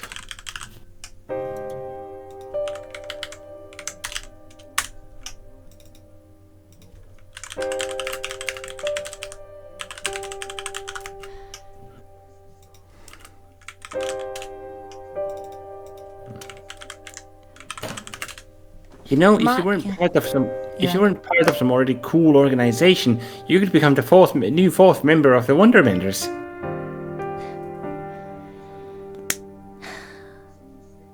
I appreciate the offer, though I do not know if it is exactly the life I am most suited to. My profession is that of someone who protects the country from all sorts of angles.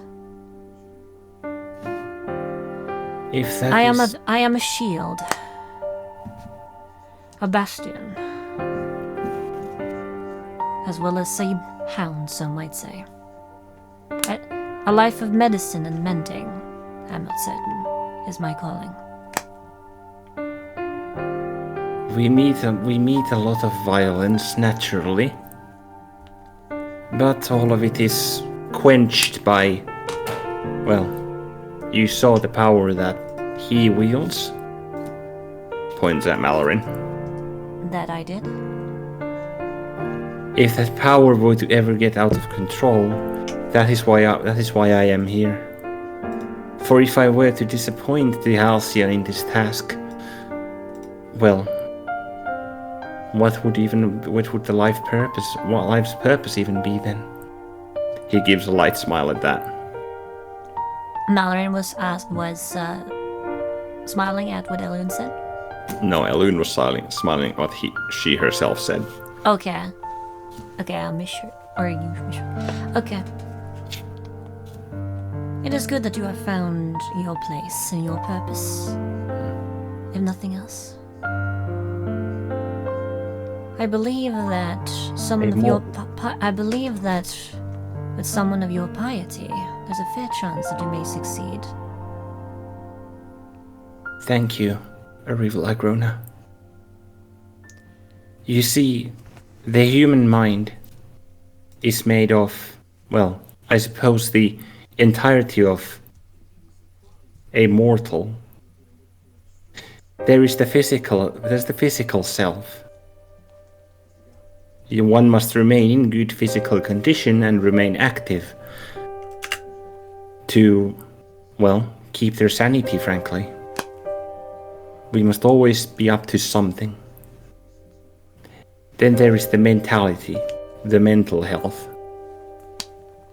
If one's mind becomes slothful and lazy and, well, dull, that can also lead to similar decline, which the neglection of one's physical health might.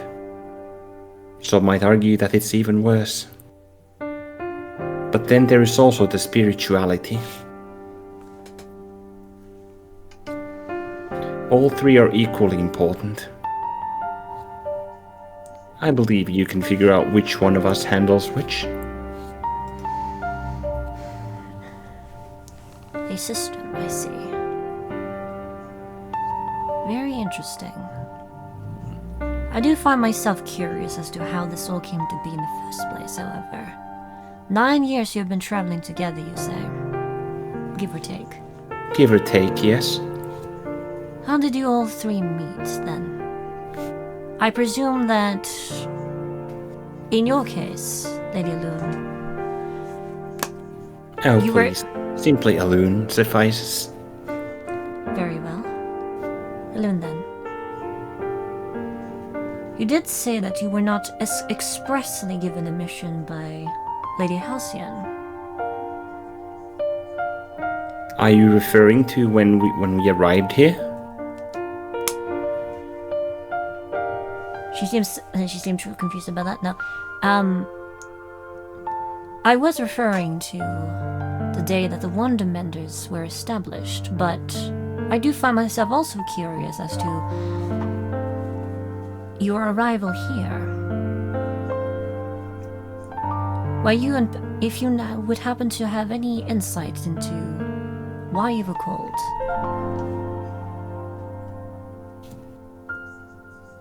As I mentioned earlier, I myself do not have an exact idea as to why we were called here. Okay, I forgot about that. That would have probably been said in last session. However, looking upon you, I can somewhat see that. Well, I can see similarity to myself. I can see you as a soul who truly wishes to help others. Aurella's expression does kind of soften a bit with that.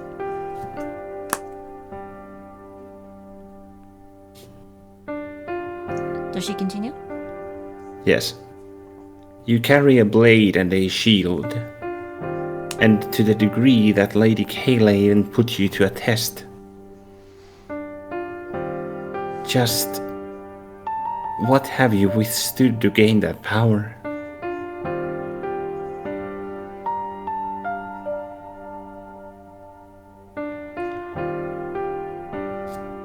As head of House White, it is my responsibility to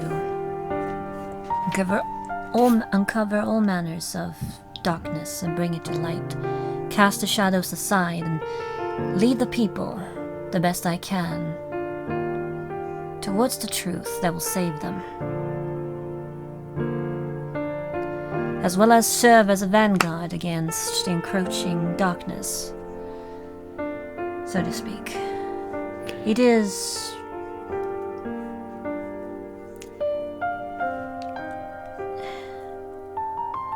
I cannot speak on precisely what it is that I am... that I do. The Mallorin then speaks up. Hey, Whitey. What would you do if there was a power so strong that you wouldn't be able to do jack all against it? Where would that righteousness and where would all those righteousnesses and thoughts go then? I take it you have an answer? Would I be asking you if I had?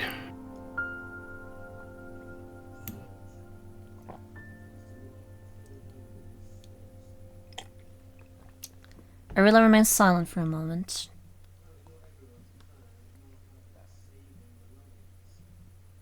Elun then speaks up. To add, if there was a moment of despair so great, would you be able to hang on?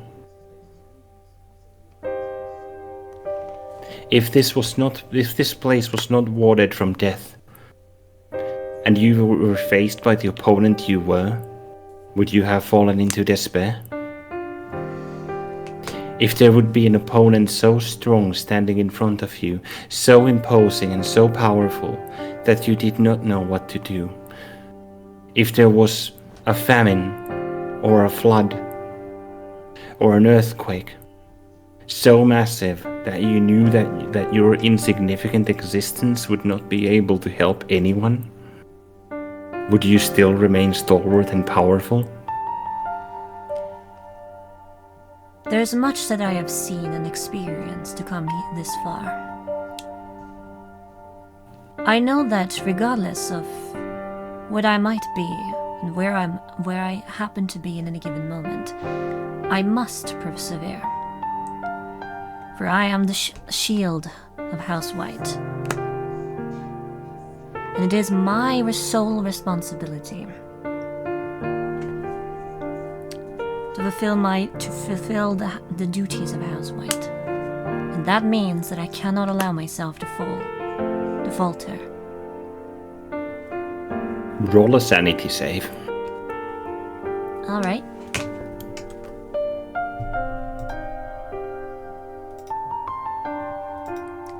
So everything for that. No.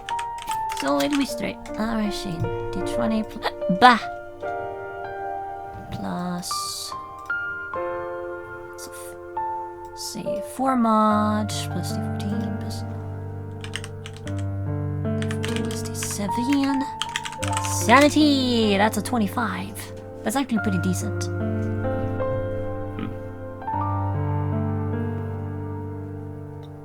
Ah!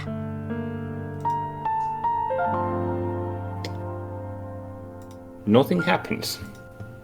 No, yeah, okay. Elun then looks at you. Okay. I see. As for you, Sir Mallorin. Mallorin then raises his hand. No. Ellen, that's not how you handle these things. Elun looks at Mallorin. What are you on about now? Mallorin continues. Look, Whitey. I'm asking you. Is that just some corporate bullshit? Or is that you? She takes a few steps towards him. I, Arivla Agrona, have come too far to allow anything to stand in my way. Yes, I carry a great burden, not simply as the hand of House White, but as myself, as a simple follower of Lady Kaylee, as someone who has seen great hardships great strife and conflict. What I do is not easy, but it is something that someone must, and it just so happens that it is I who carries this mantle, this burden. And so long as that remains an immutable truth, I will do everything in my power to live up to the expectations of those who have granted me this duty. For I do not wish our fair kingdom to come to ruin. Roll persuasion at advantage. That was just at the top of my head. Jesus, I feel good.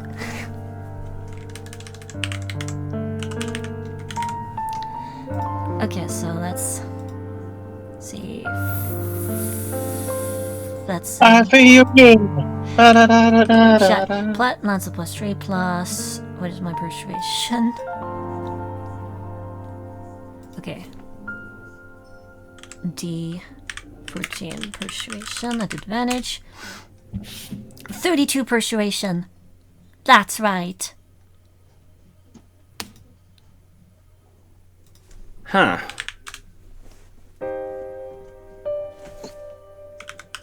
Mallory then puts his hands on his hips. What? Would you look at that? Looks like this world isn't filled all with assholes. Ellen, you seeing this? Sir Mallorin, I may not like the sight of demonic forces, but I would think, witful enough to recognize that there are far more complex things at play here. Yes, I think of the abyss. Yes, there are traces of demons in me. But at the same time, do you really think I wouldn't be standing here if I wasn't on the way to salvation? She actually does give a small, wry smile at that. Absolutely not. There are 3 very scary individuals in this room right now. There's the shiny horse lady over there. Then there's you. Like, points behind him at somewhere at Kayla's direction. And then there's this oversized hoodie wearing, halcyon simping freaking lady. Looks at Ellen. Yeah, I think I would be dead. Doesn't matter how tough I am. But as for how that happened, that's a story for another time. Perhaps for a drink. Yes, perhaps I should like to hear it sometime. I'm sure you'll hear it from one person or another. Like I said, you just have to use your eyes and ears, and everything becomes unraveled. As he says that, Arivla kind of actually laughs a little bit, genuinely.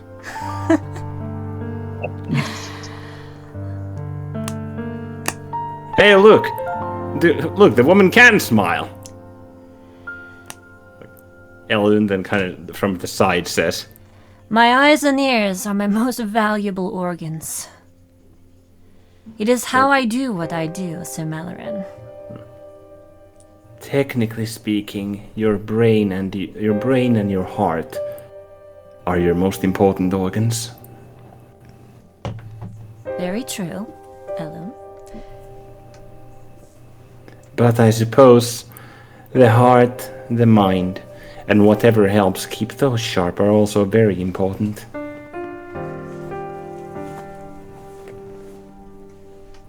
Especially with someone like you.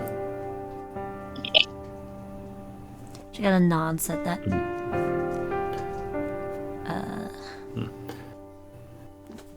However, there is something I wish to tell you. Turns to Wizard, and then turns to Wizard and is like, oh? And what would that be? From your response to artifice and advanced artifice.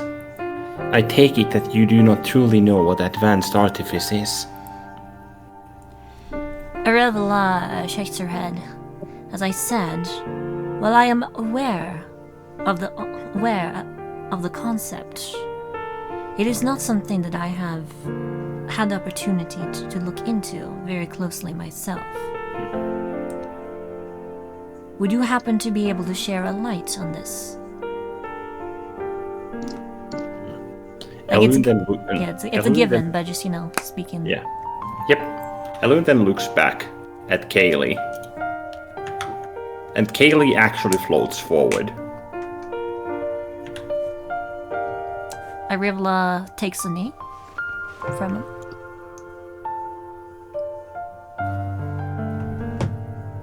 The existence of something is for it to be acknowledged, to be recorded, to be known. For that is how the mortals view existence. It is known for something. Yet, something that did not exist, can it truly be told upon? Well, there is proof right here. Elun Yodra. Elun Yodra. Make your own choice. You may stand, Arivla Agrona. Promptly gets back to her feet.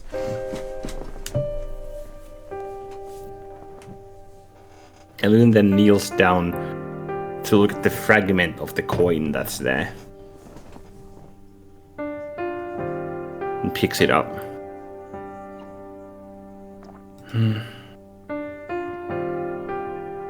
That blue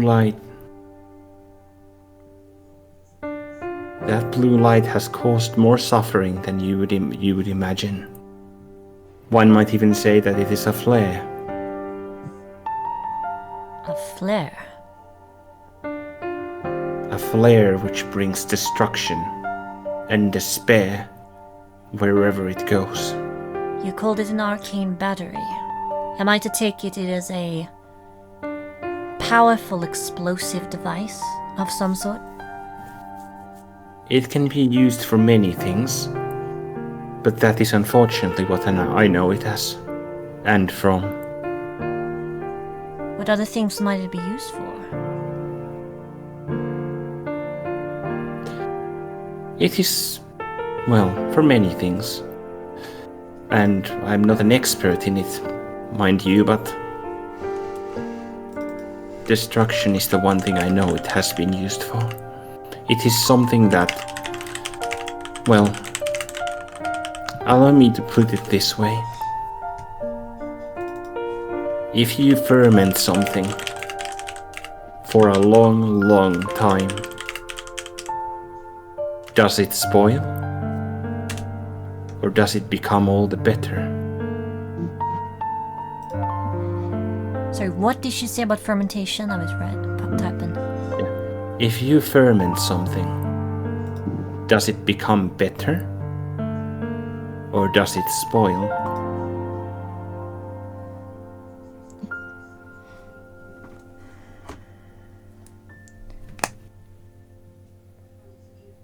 A forest fire can at times give way for far more fertile soil, and much in the same way, a fermentation is an evolution of sorts. Is this what you are referring to?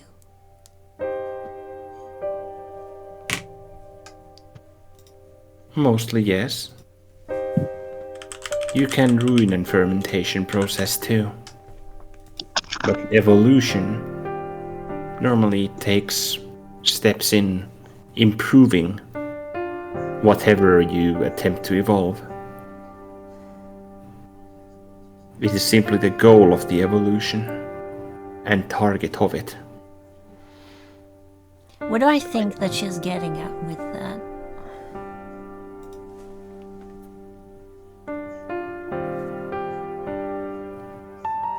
Ollie? Mr. DM, what do I think that she is getting at with these, this Oh, that was a similar- question. Yes. Oh, that was a question, Derp. I thought that you cut out. My bad. Good job. Roll logic with advantage and conclusion with advantage. Okay, it's 1 plus 4 plus... Log. 30 log and... No, sorry, 29 log. And... 38 conk. Wow, that's a high fucking roll for conclusion. Yeah! Yeah. You think that your little speech there effectively prompted for both Mallorin and Elune to be like, hey Kayla, is this okay? To which Kayla effectively said, like, make your own choice. So they're sharing with you something regarding to that as to what it is. And Elune is trying to get to the point that she has only seen the dark side of whatever this arcane battery thing is. So... And it's something that she deeply, not so much regrets, but frowns upon because she sees the potential of it. So I believe this...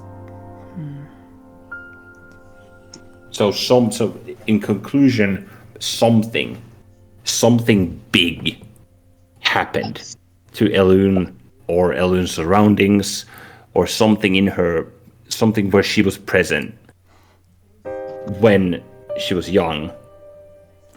And this arcane battery, as she so called it, is the culprit of it. So this is advanced artifice, and this is how old is this practice?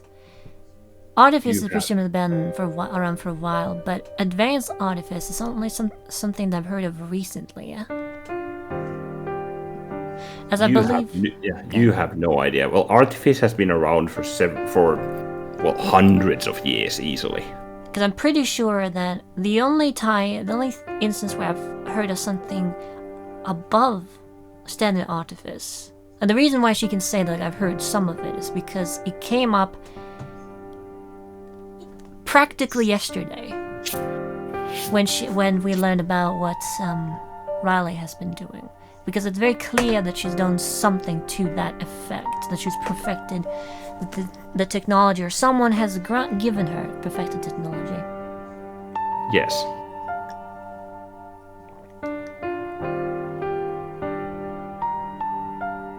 So what do you make of that? Or what does Arilla make of that? Arilla is going to ask. I apologize if I ask an insensitive question, but where exactly did you come across this technology? Artifice is not it's not an ancient art by any means, but a degree of technological marvel I can describe. Is something that is frankly unheard of as far as I'm aware. It is simply, as far as I understand, arcane magic, but contained in the wonders of technology and mechanization. I, unfortunately, encountered it in its application.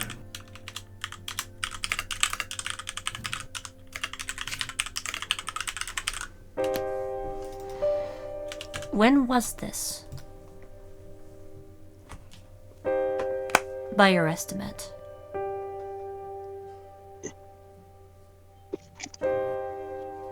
When you were young?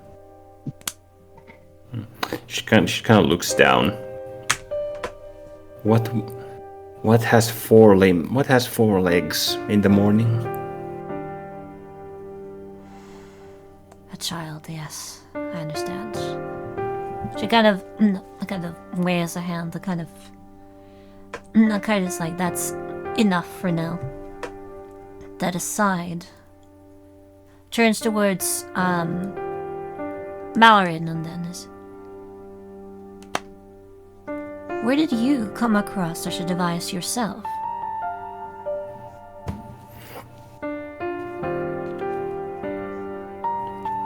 Funnily enough, all the way down south. There are ports there, you see.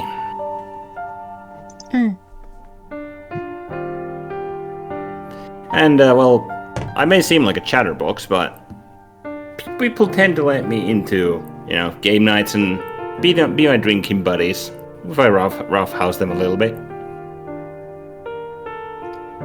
Are you saying that you obtain this over a simple drinking game and roughhousing? Well, not exactly. Some drunkards were talking about this cool new technology, as they speak on it. That they're gonna be moving it. Well, I just bet that. Hey, can I actually have one of those? And well, I won the game. They wouldn't want to give it over, so, it just so happened I ran across them. You know, when it's dark in the evening. Well, I'm not surprised that they were willing to renege on their agreement with you. And their face kind of expression kind of darkens as she says that. I think it was the port city of Pilka, wasn't it? It's like, yeah, it was. That place has super good hamburgers. Pilka, you say? Yeah. Have I heard of Pilka? And how do you spell it? It's at the southern cape of Sirthia. The one from. How do you spell it? It's a port city. The one. Pilka. Some.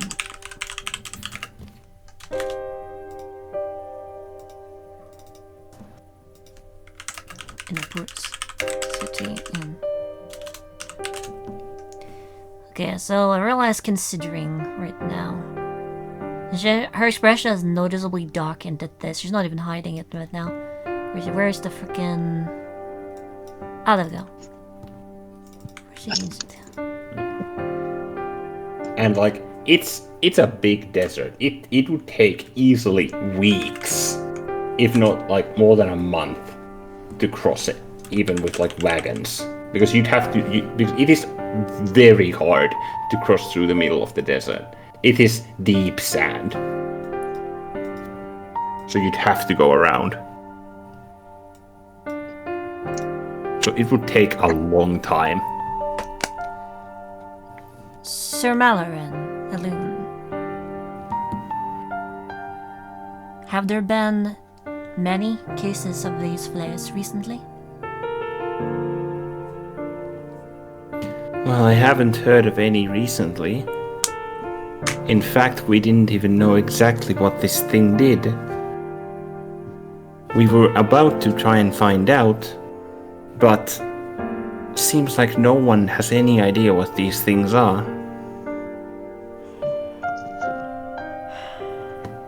Shall I sigh at that?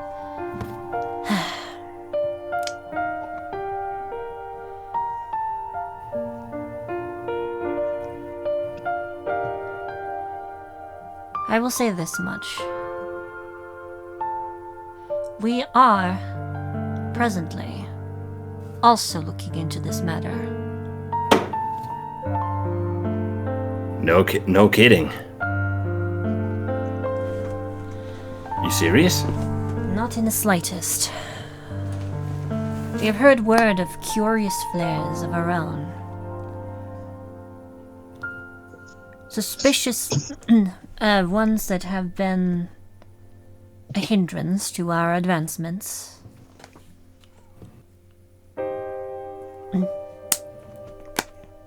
Across, what can I say about this?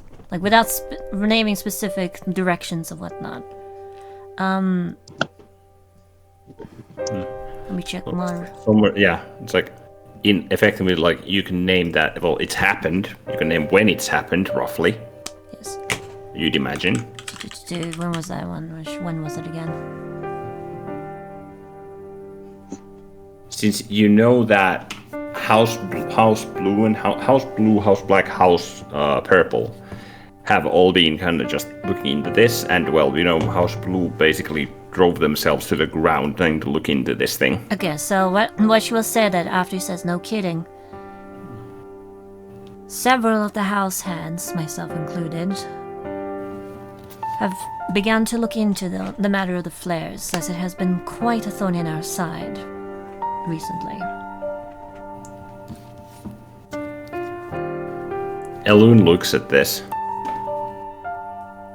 Have there been attacks?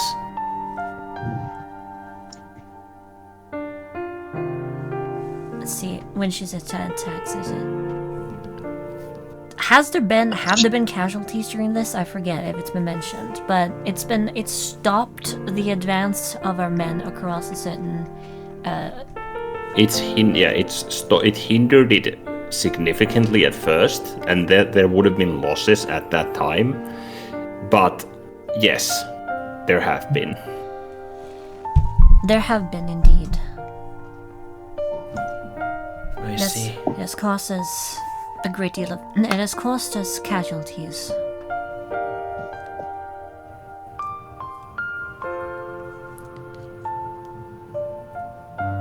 And she said, it's regrettable that you do not have any further insights, but Alaha would then kind of just look at the shard that Elune's holding. This is old magic. Really old magic. Like super duper hyper uber ultra old magic. Did you just analyze the magic? Well, it bothered me a little bit, yeah, because well, you're all are talking about this old stuff and whatnot, and then I'm like, I look at it and it wavers a lot. It wavers? Yeah, like it's not like freshly cast. Like, yeah, there's like arcane magic everywhere, and you draw into it when you cast it, but this is like magic. It's different. So do I have detect magic or identify? I do have detect magic. Do I have identify? I don't have identify. Can I learn identify? I don't think I can, right? Well, you're a paladin. See, I actually have more spells than I forgot to apparently prepare somehow. I thought I did. Let's see. It makes sense for me to have it if I can learn it. That's the question. No, it's Artificer Bard Wizard spell. Yeah, unfortunately. Let me check. What is our spells? Old spells.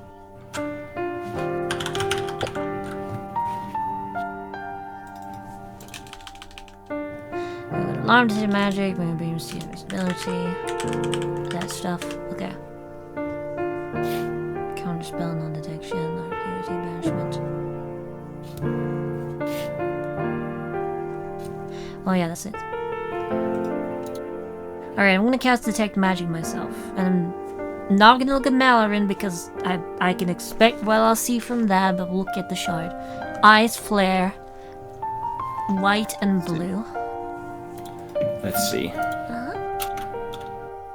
I'm not gonna flash bomb myself.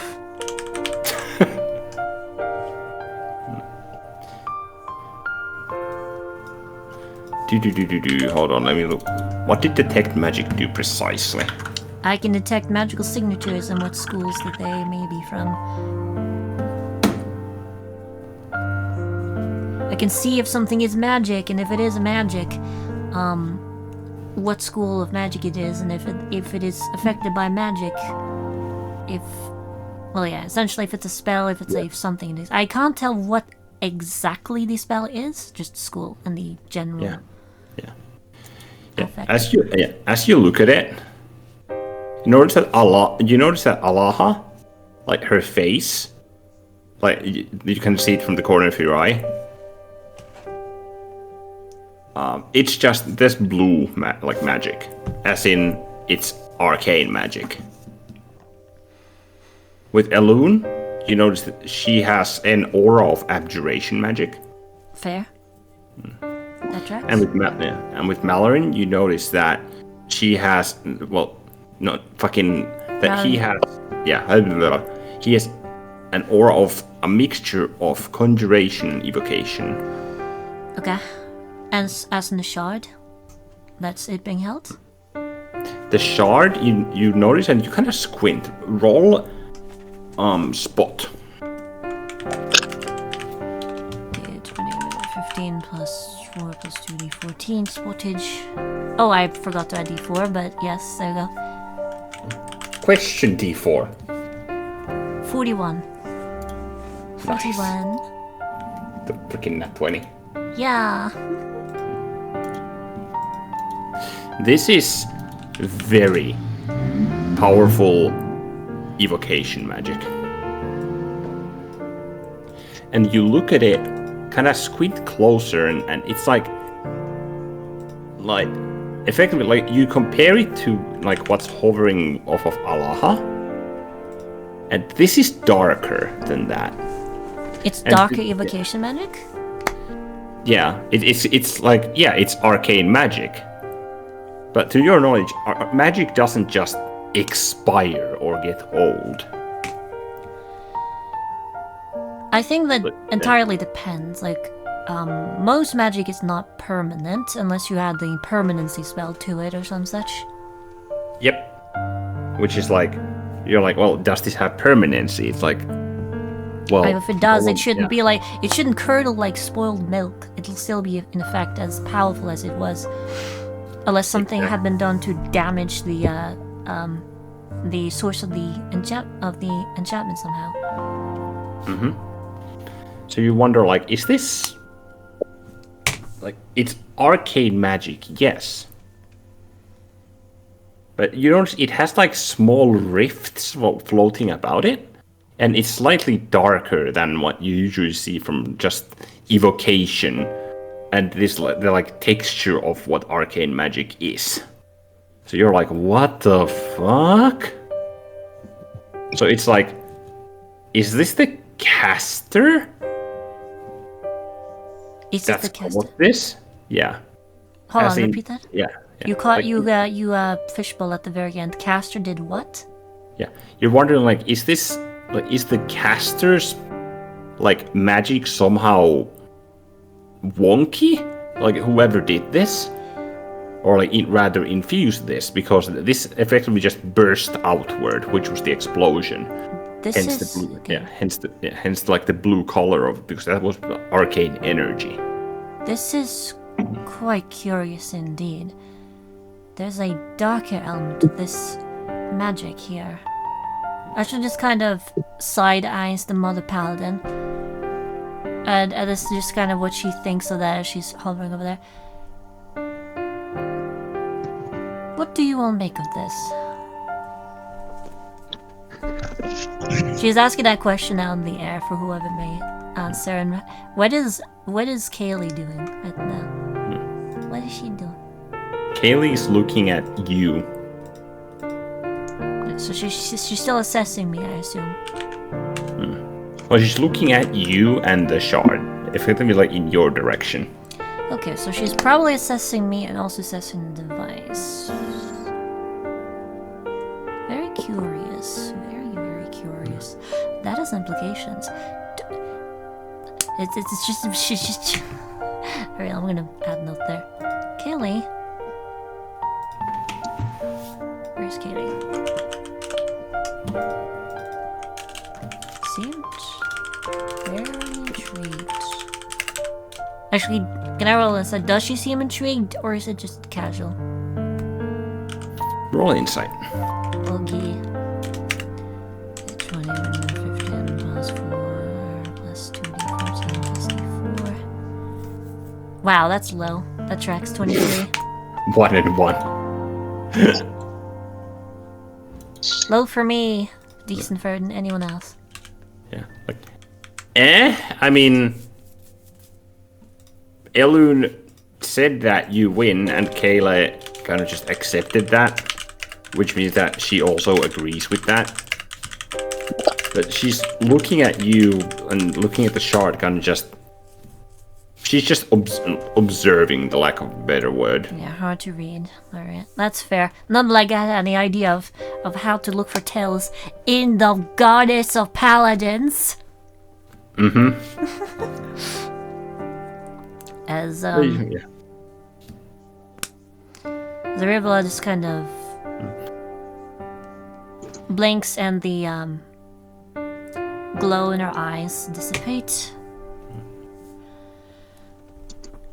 Though you're not sure whether this is something that she can't talk about or she just won't talk about.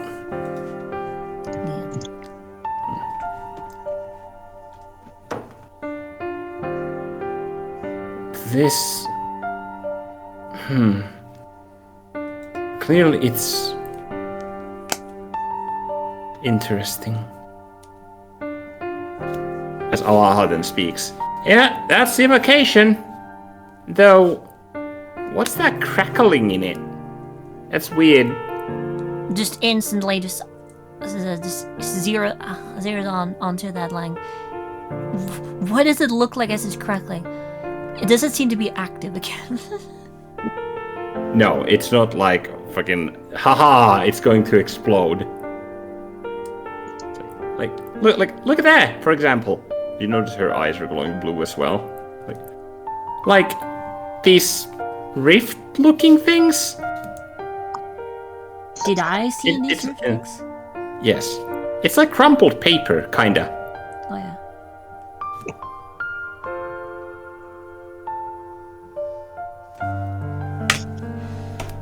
Yes. Allah, what did you say? Yeah, like crumpled paper. Like, it's all dark and whatnot, but it's at the same time like... I don't know. It's a very curious... Go on, sorry. Interesting description. This does seem like quite a contradiction. A newfound technology using old magic. Magic which seems to stretch the rules of how magic functions. Well, Well, it's still arcane magic. That's... As far as I understand of how it works, that's still within the rules, so to speak, but... What the hell is this? It's not normal arcane magic.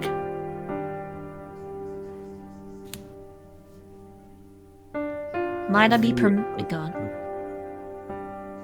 The arcane battery can hold up a very large amount of arcane power of any school, or as far as I understand, arcane power itself.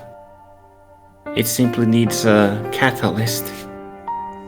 This coin-looking thing that Malarin so very kindly destroyed was the catalyst. It simply needed a spark. Which then, I suppose, ignited it in a way. To the best of your knowledge, this is now inoperational, correct? Yes. I have prepared countermeasures in case that were to happen. Thankfully we're on the same side and Malarin is a bit away from us. Not like he would die anyway. Hey! Turns towards, kind of turns sideways to Kaylee to get dressed. Might I have this? For its existence has now been granted. You may. Thank you, Lady Kaylee. And you as well. As she turns towards,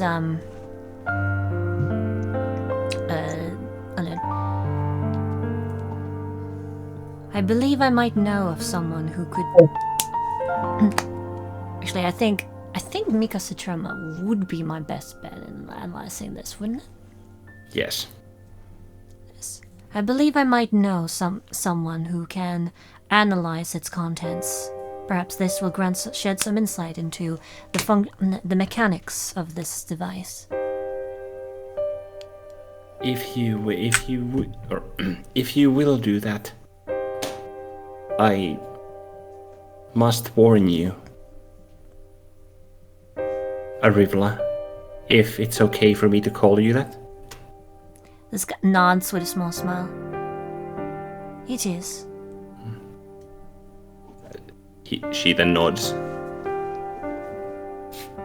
There was someone who attempted to look into something similar, a mysterious little thing, some years back. The Wondermenders originally had 4 members. Now there are but 3. People disappear easily.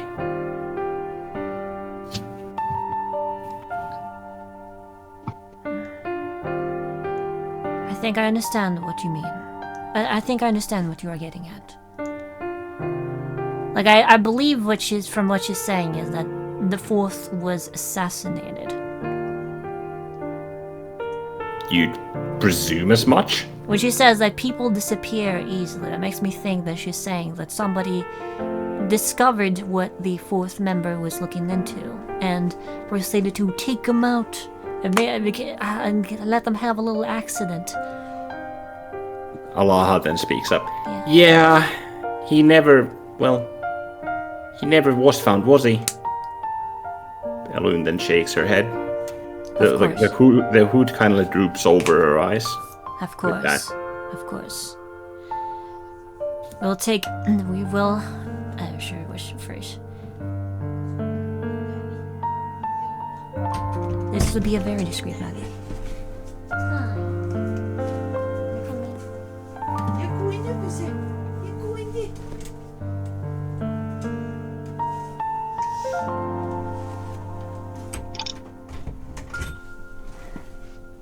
We know well to keep these matters discreet. And then also, her expression hides a bit. In turn, I would advise the rest of you to also be mindful of what we have discussed thus far here. Elune gives a smile at that. The Wondermenders will continue as scheduled. Yes. Well, our schedule is the same mostly for every single day, but we mostly take action where people need it. We were taken here from the Halcyon's church after all.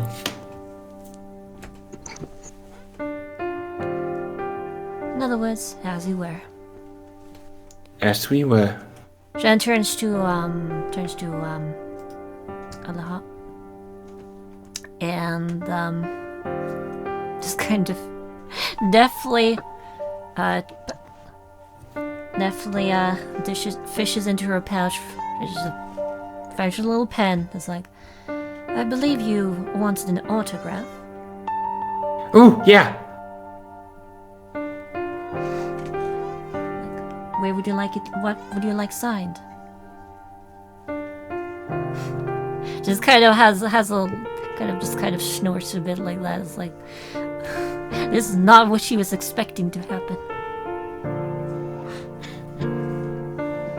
She would then take a book, like a booklet out, and open and like kind of shuffle through it, and open it on like a page with filled like with names partially, and kind of give it to you, if you wouldn't mind. There on the open line. All right. Can I perceive any other names there as Arula begins scribbling her name in beautiful calligraphy?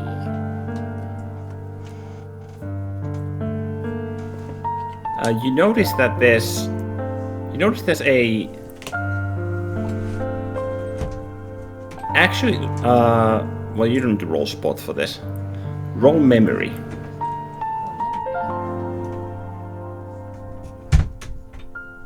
Okay. This will be fun. D20 plus 3 plus 1 in mem, I believe. Wow, that's low, 16. Why must you fail me now in checks?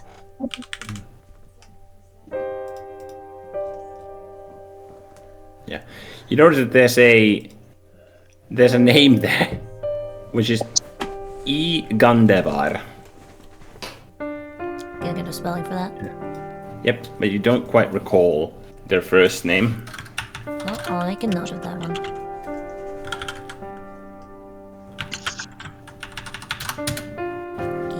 Gandevar. Written in beautiful cursive. Allah's Yeah. book. Yeah. Alright. And you also notice there's another name, like a bit higher up, Yep. with R as Ashara. R. R Ashara.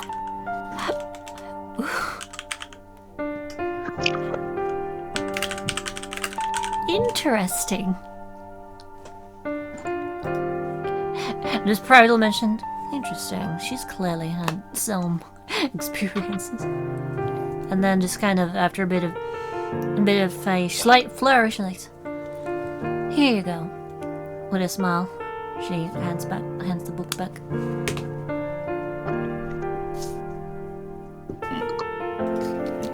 Allah then gives you a surprisingly fluent curtsy, and puts the little booklet back. Thank you. Not a problem. Although if I might request that you do not brag about or speak on where you found this signature, I would appreciate it. Of course not. Bards have a vocational pride to what we do. Very good. That includes confidentiality. Very good. Plus, she kind of looks at Elune. Stuff like that you were talking about is important to Elune, so I wouldn't. She raises Arilla raises a finger. Besides, you can consider it a rare, special trophy of yours. Yeah, I actually have a fair few nobles in this book.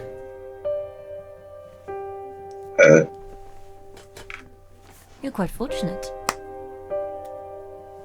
Well, actually, roll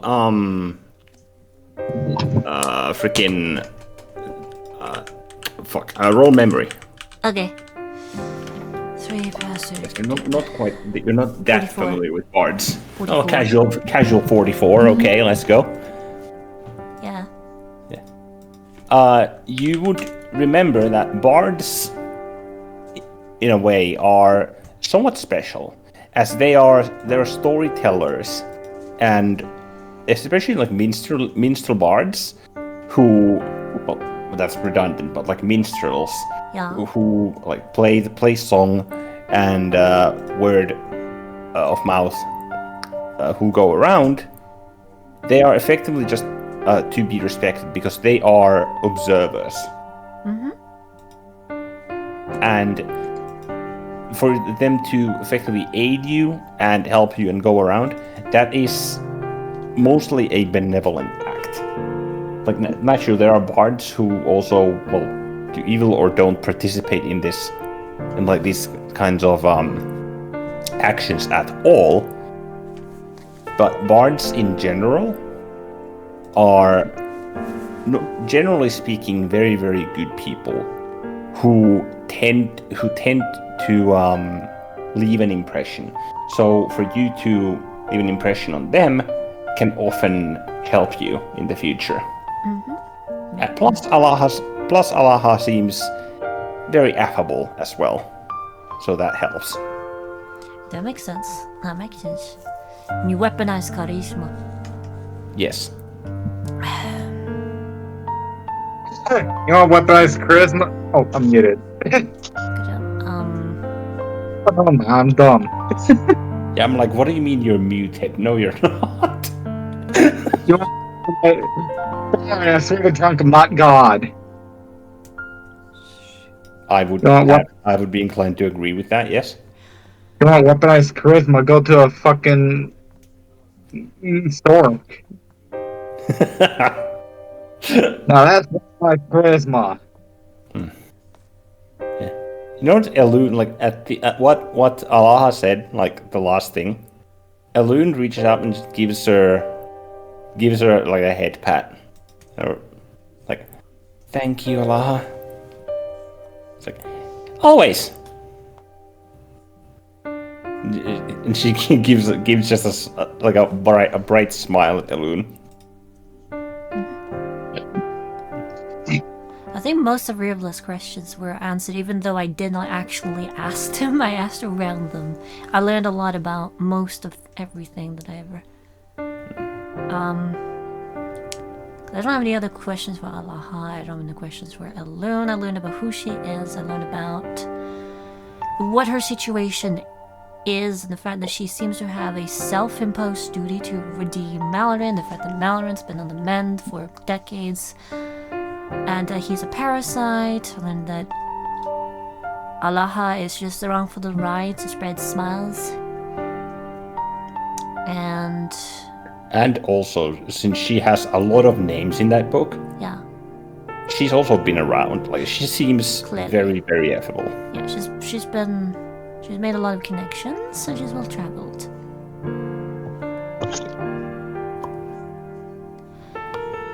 So, Wondermenders. She then kind of looks around everyone.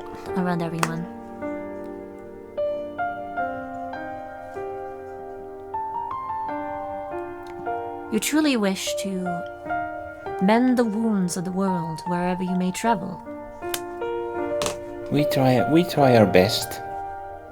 But sometimes it feels like it, well, doesn't really do much, but that doesn't stop me from trying. We all must start somewhere. Every little bit, every single step forward brings one closer to the salvation that we all seek, especially in these trying times. Yep. Is what she says. Is Arilla says. Oh. That's in character, obviously. Oh, sorry. Herp. Especially in these trying times. We may very well need... We may very well need a group's... we very well... If I could speak... Very Mel. We Good job. very well may need... a folk such as you. You ought to travel south sometimes. You might just find us yet. Perhaps. If times grow more peaceful, and my work does not stand, and my work isn't. What is the phrase? And my work eases up. There we go. She then turns to sorry. Doesn't it for all of us? She then turns to Malaran. Yeah. What's up? I wish you the best of luck on your own journey. And she then turns to cock her head towards Elune. Please. Stick by these people the best you can. You say that to Elune? No, to Malaran. Ah. I'm still looking at him as I'm cocking my head towards them. Okay. Oh, you mean okay. Yeah. Please, remain by these people's side the best you can. Well, that's been the plan since the beginning. Not like I can leave or run very far if I tried. You're not the first, you know. What's that? That's all she'll say. Oh, you can't. Hey! You can't just leave that and drop that off like it's nothing.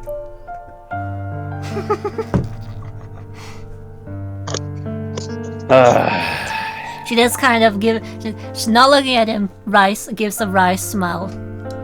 As she turns back towards, Kaylee. Kaylee then, or Elune then looks at Kaylee, and speaks. Lady Kaylee, if I might request. And Kaylee then move abruptly, like as Mallory takes a step towards you. Kaylee moves her hand, like cups it, and there's a portal that forms under his foot, like where it's about to where he's about to step, and he just falls into the void, like you can't just do that. And the portal closes.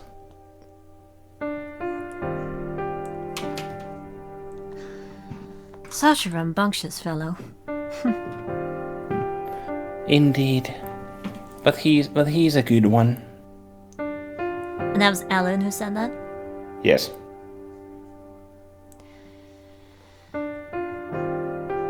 Hearing those words from you carries a special weight.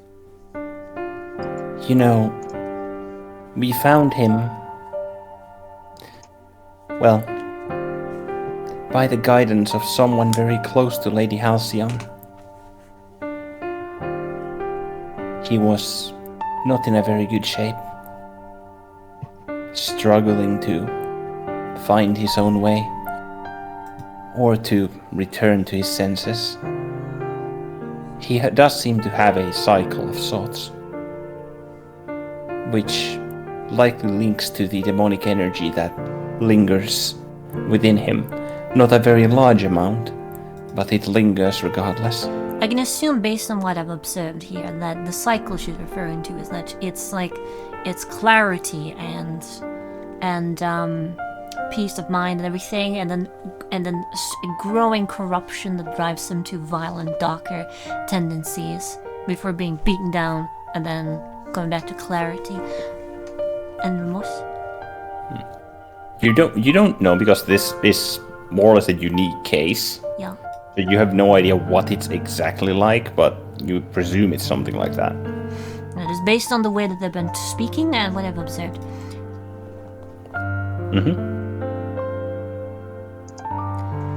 However, with Lady Halcyon's blessings, I am able to be his reins, so to speak. A battle with a vice is often like this, yes. A cycle. He tends to drown his cycles in alcohol, though. As a cleric of the Halcyon, well, I've largely given up on that.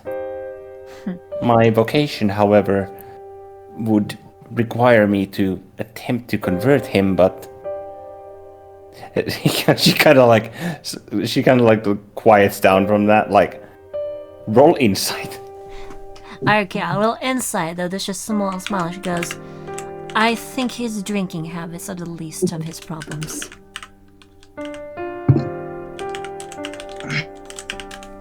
Oops, not 2d4 plus 2d4. Nope. 15 plus... You roll 2d4 plus 1d4. It's supposed to be 2d14. 15 plus 3 plus 2d14 plus 4.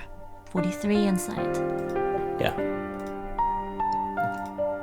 You can tell that Elune doesn't mind, because you know that the clerics of the Halcyon, well, actually you wouldn't know, because you're not that well versed. But I probably would have heard if it's that big of a deal if they don't drink. Yeah. It's not that it's banned for them, but it's just because of their tendencies on what they do that it can be a bit vexing for them. So you can only imagine how annoying that would be for Elune. Well, yeah, it would look really bad for them if they're effectively healers and people who have to deal with them. a lot of different sorts of people with different ailments, and who are in need of guidance and whatnot. Shows up a confessional, all like slurring, like, where else you, my child? Alright, speak now. Where is it? Not a good look. So yes, I think Arugula would grasp this. Yes, she would. Kind of titters a bit at that. Yes, it is quite a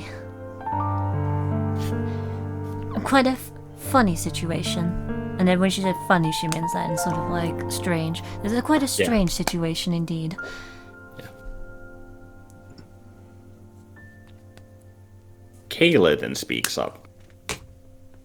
Instantly turns to her. Arivla Agrona. I mean to ask.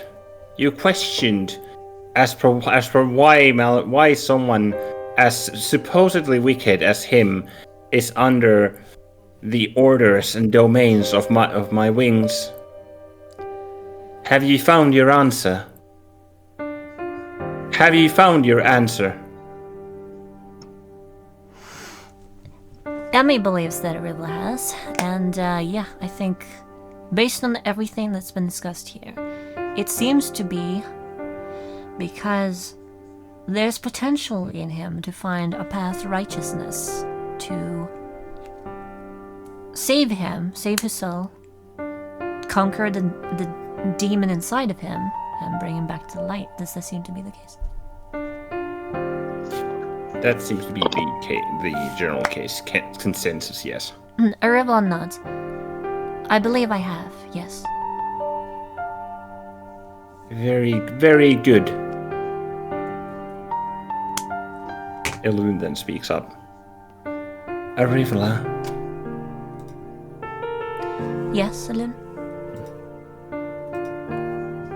I do not remember precisely what happened when I was young. I simply remember fire, smoke,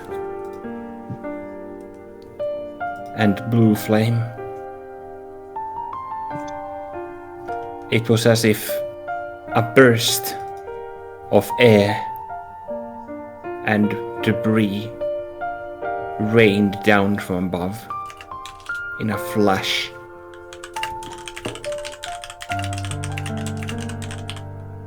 I pray that you do not have to experience the same.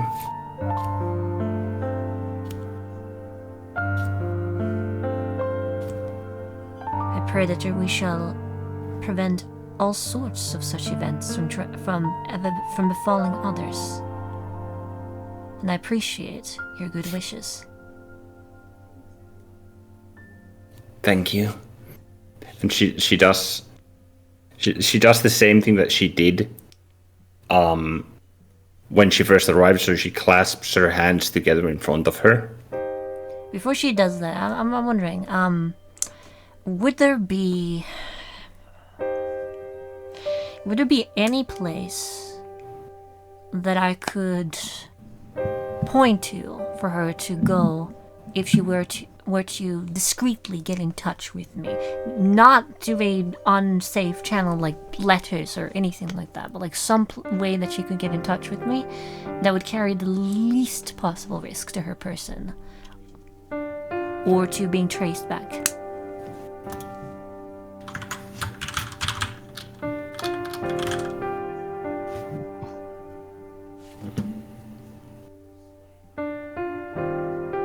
Well, you know that sending is a sorcerer and wizard spell. Well, sending is definitely... Yeah, but you also know that bards can pick up spells.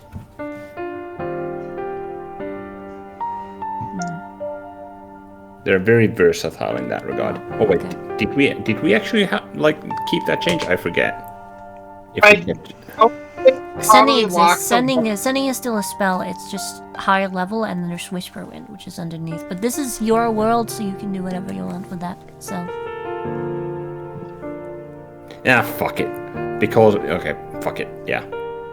You would imagine that bards, at least some bards, can pick up spells of a certain level, and clearly knowing on how like well Alaha seems to know her arcane magic, you think that she might be a good contact point.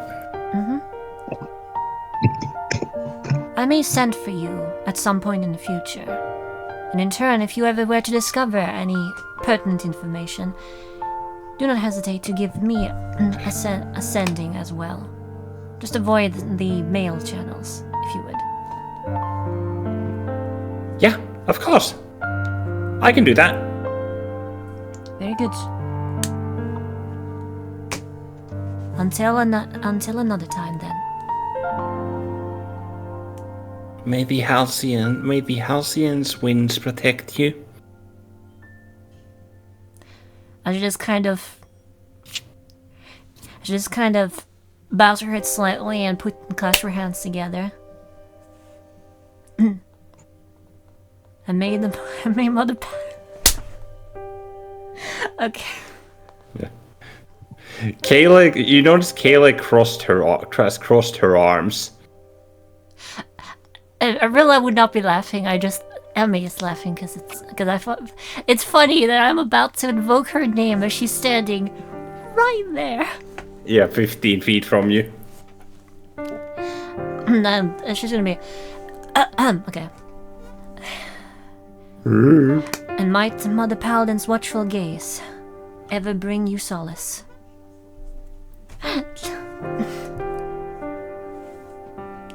Said with a straight face, unlike the player. Yeah, of course.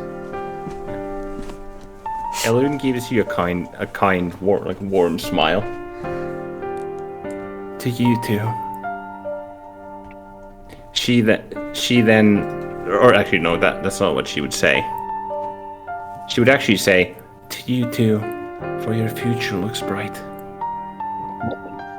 And she would then extend a hand to Alaha. Like, Alaha, it is time to go. We were taken amidst our prayer. It's like, we have to continue that? I mean, she looks past Elune and at Kayla. And goes like, yeah. Let's go, Elune. She takes Elune's hand, and a portal appears behind them, and they walk into it and disappear.